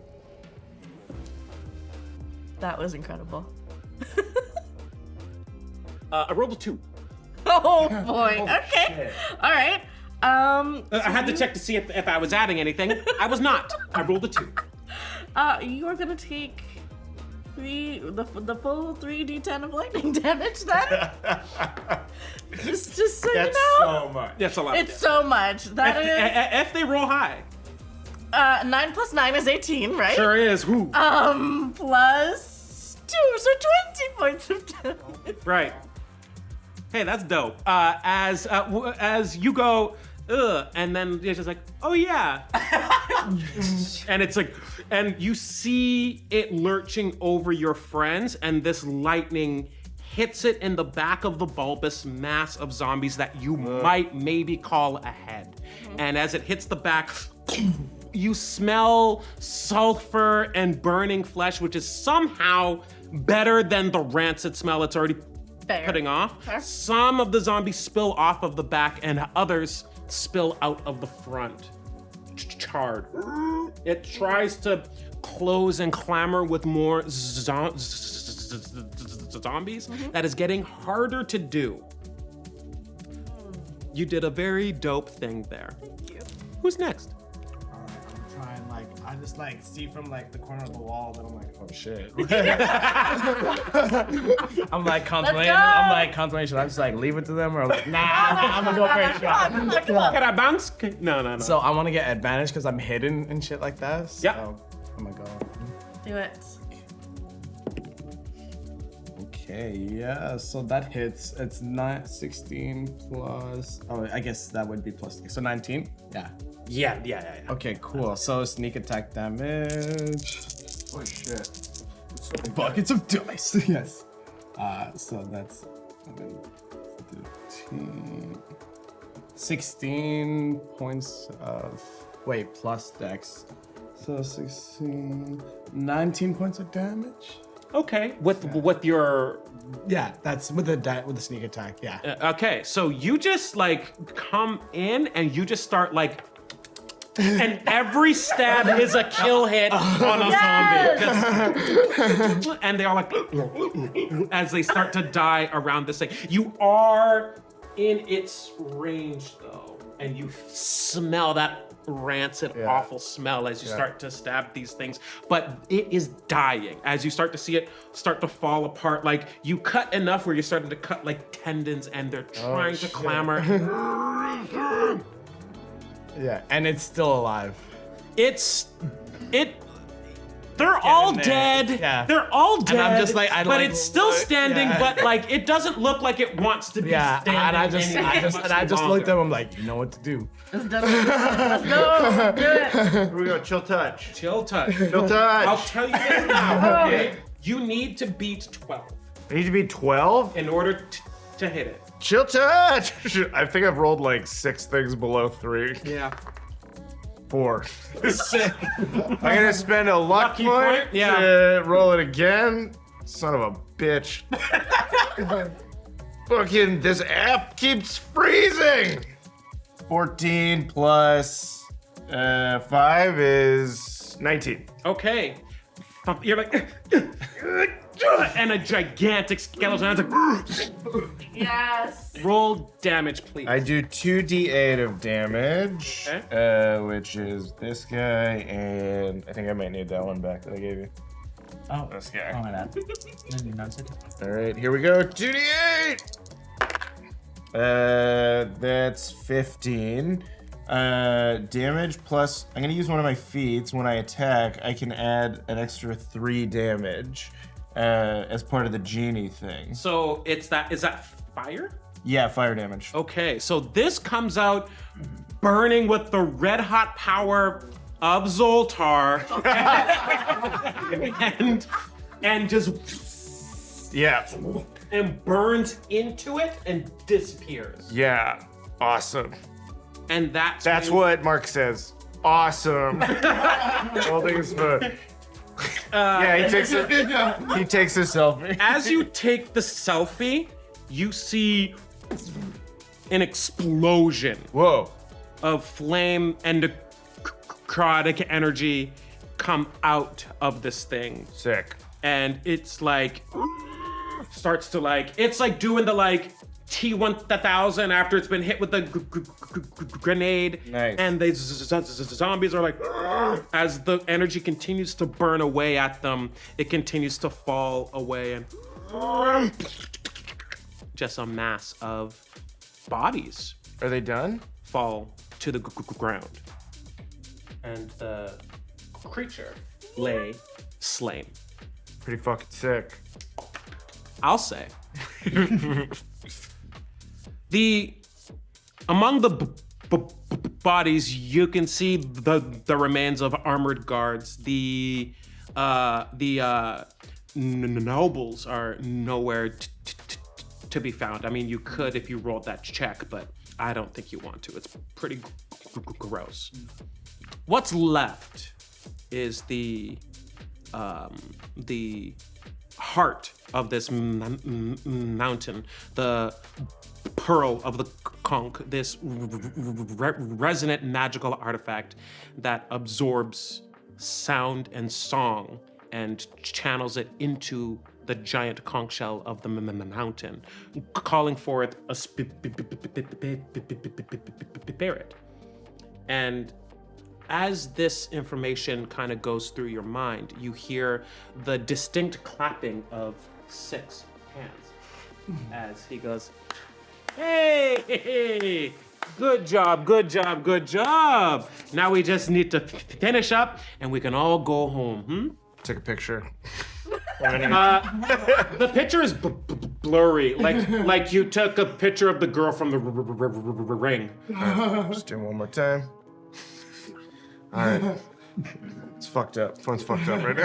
It's in the low lighting. I know. He goes, so, which song are we gonna sing now? Can I make an Arcana check Yes. for the song of like the elemental death one? Yeah? I want to find out if this song will give peace to the zombies. Oh. Roll, please. It's a 16 plus 5, 21. 21. Yeah, thank you. The answer is yes, but it still leaves room for them to come back if you want them to. Like us specifically? It's more a calling of may they find peace for those who died in conflict, those who died in pain. But if they need to be vengeful, it leaves that door open. Also, I have to leave in 5 minutes or else I'm not We gonna get it. got you in 2. Okay. I held up 3. Yeah, we got you in 2. I'm in 2. Yeah, I'm bad at math, I said. Okay. Which song will you sing? You could do that one. The prosperity one sounded pretty good too. I recorded the one from the Salt Flats on my phone. What was that one? The That was Bounty? Bountiful Harvest. yeah. Bountiful Harvest. They're all good options. But you were thinking if you did the death one, you could control these zombies. I want to put them to rest. Oh, you want to Yeah, put them I to just want them to rest. stop, like in the jungle. I'm cool At with least that. until they come back. Right. That sounds like a good Yeah. one. Let's do it. I like that idea. They're all good options, but that one sounds really good. Yeah, Mark is like, I did too much chill touch today, so anything we can do to make things more okay, I'm okay with. The song that you sing gathers in each shell embedded in this pearl, in this artifact. And you can hear it as if it's the 4 of you, and then 8 of you, and then 12, and then a chorus. And as it resonates, that it turns into a, and it erupts throughout the entire island. A wave passes over. How that wave affects this place may not be seen now, but it will be felt in the future. If you are so inclined to stick around on this island, you might find out. Or you can opt to go about your way, continue with your vacation, continue with your hunt, maybe find more adventure and return home changed. But that is gonna have to happen another time. On the next episode. Thank you everyone for watching and staying tuned. If you are still here, thank you. This has been an incredible amount of fun. I'm gonna give everyone just a quick spot of time to let us know who you are and where we can find you, and if you have anything interesting to lead people to, let us know. Starting with Abdul. I am Abdul Aziz. I have a RPG podcast called Spout Lore, and we play the Dungeon World game, so that's a lot of fun. Listen if you like. It's the best. My name is Jada. I am a artist and potentially a drag performer in Metro Vancouver. If you're interested in keeping up with that at all, you can follow me at its.me.jada. On Insta? Sorry? On Instagram? On Instagram, yes. I don't have anything posted yet, but I have things coming up. Hey, And- there you go. Stay tuned. Yeah, and also I'm a support worker. I work at a nonprofit in the downtown east side. If you're in Metro Vancouver, go be a good person. Go donate something. Hell Go yeah. help someone else. Amazing. Okay, Umi? Yeah, my name is Umar. You can find me on Instagram, Umar Rachiband, UMARACHIBAND. You can check out my YouTube channel, like links to that at Dimensional Drift ASMR. I also make music on the side, Daddy D. You can find that on my Insta page. I also do like non-binary modeling on the side too. So Amazing. yeah. Hell yeah. And last but not least, Hello, my name is Leona. You can find me on Twitter at @TheLeonaMaple. You can also find me on Instagram at that same handle, or you can look me up at theleonamaple.card.co. I am your friendly neighborhood diversity and inclusion product specialist for tabletop RPGs and more, so much more. And I'm just so glad that I got to do such a phenomenal thing with so many phenomenal people. Thank you to everyone who made this happen. Shout out to Alain. That was Yes! thank you. This was a lot of fun. It wouldn't be possible without loads of help from our mini departments, from our costume and makeup departments, from our sound and visuals, DJ Mr. Murdoch himself, and everyone here at Questline. We put on amazing things each week here on Twitch and then over again on YouTube. That is Questline. So check us out and stay tuned for more things from us there. I have been your host, Alain. I would like to say thank you very, very much and happy Black History Month. Peace.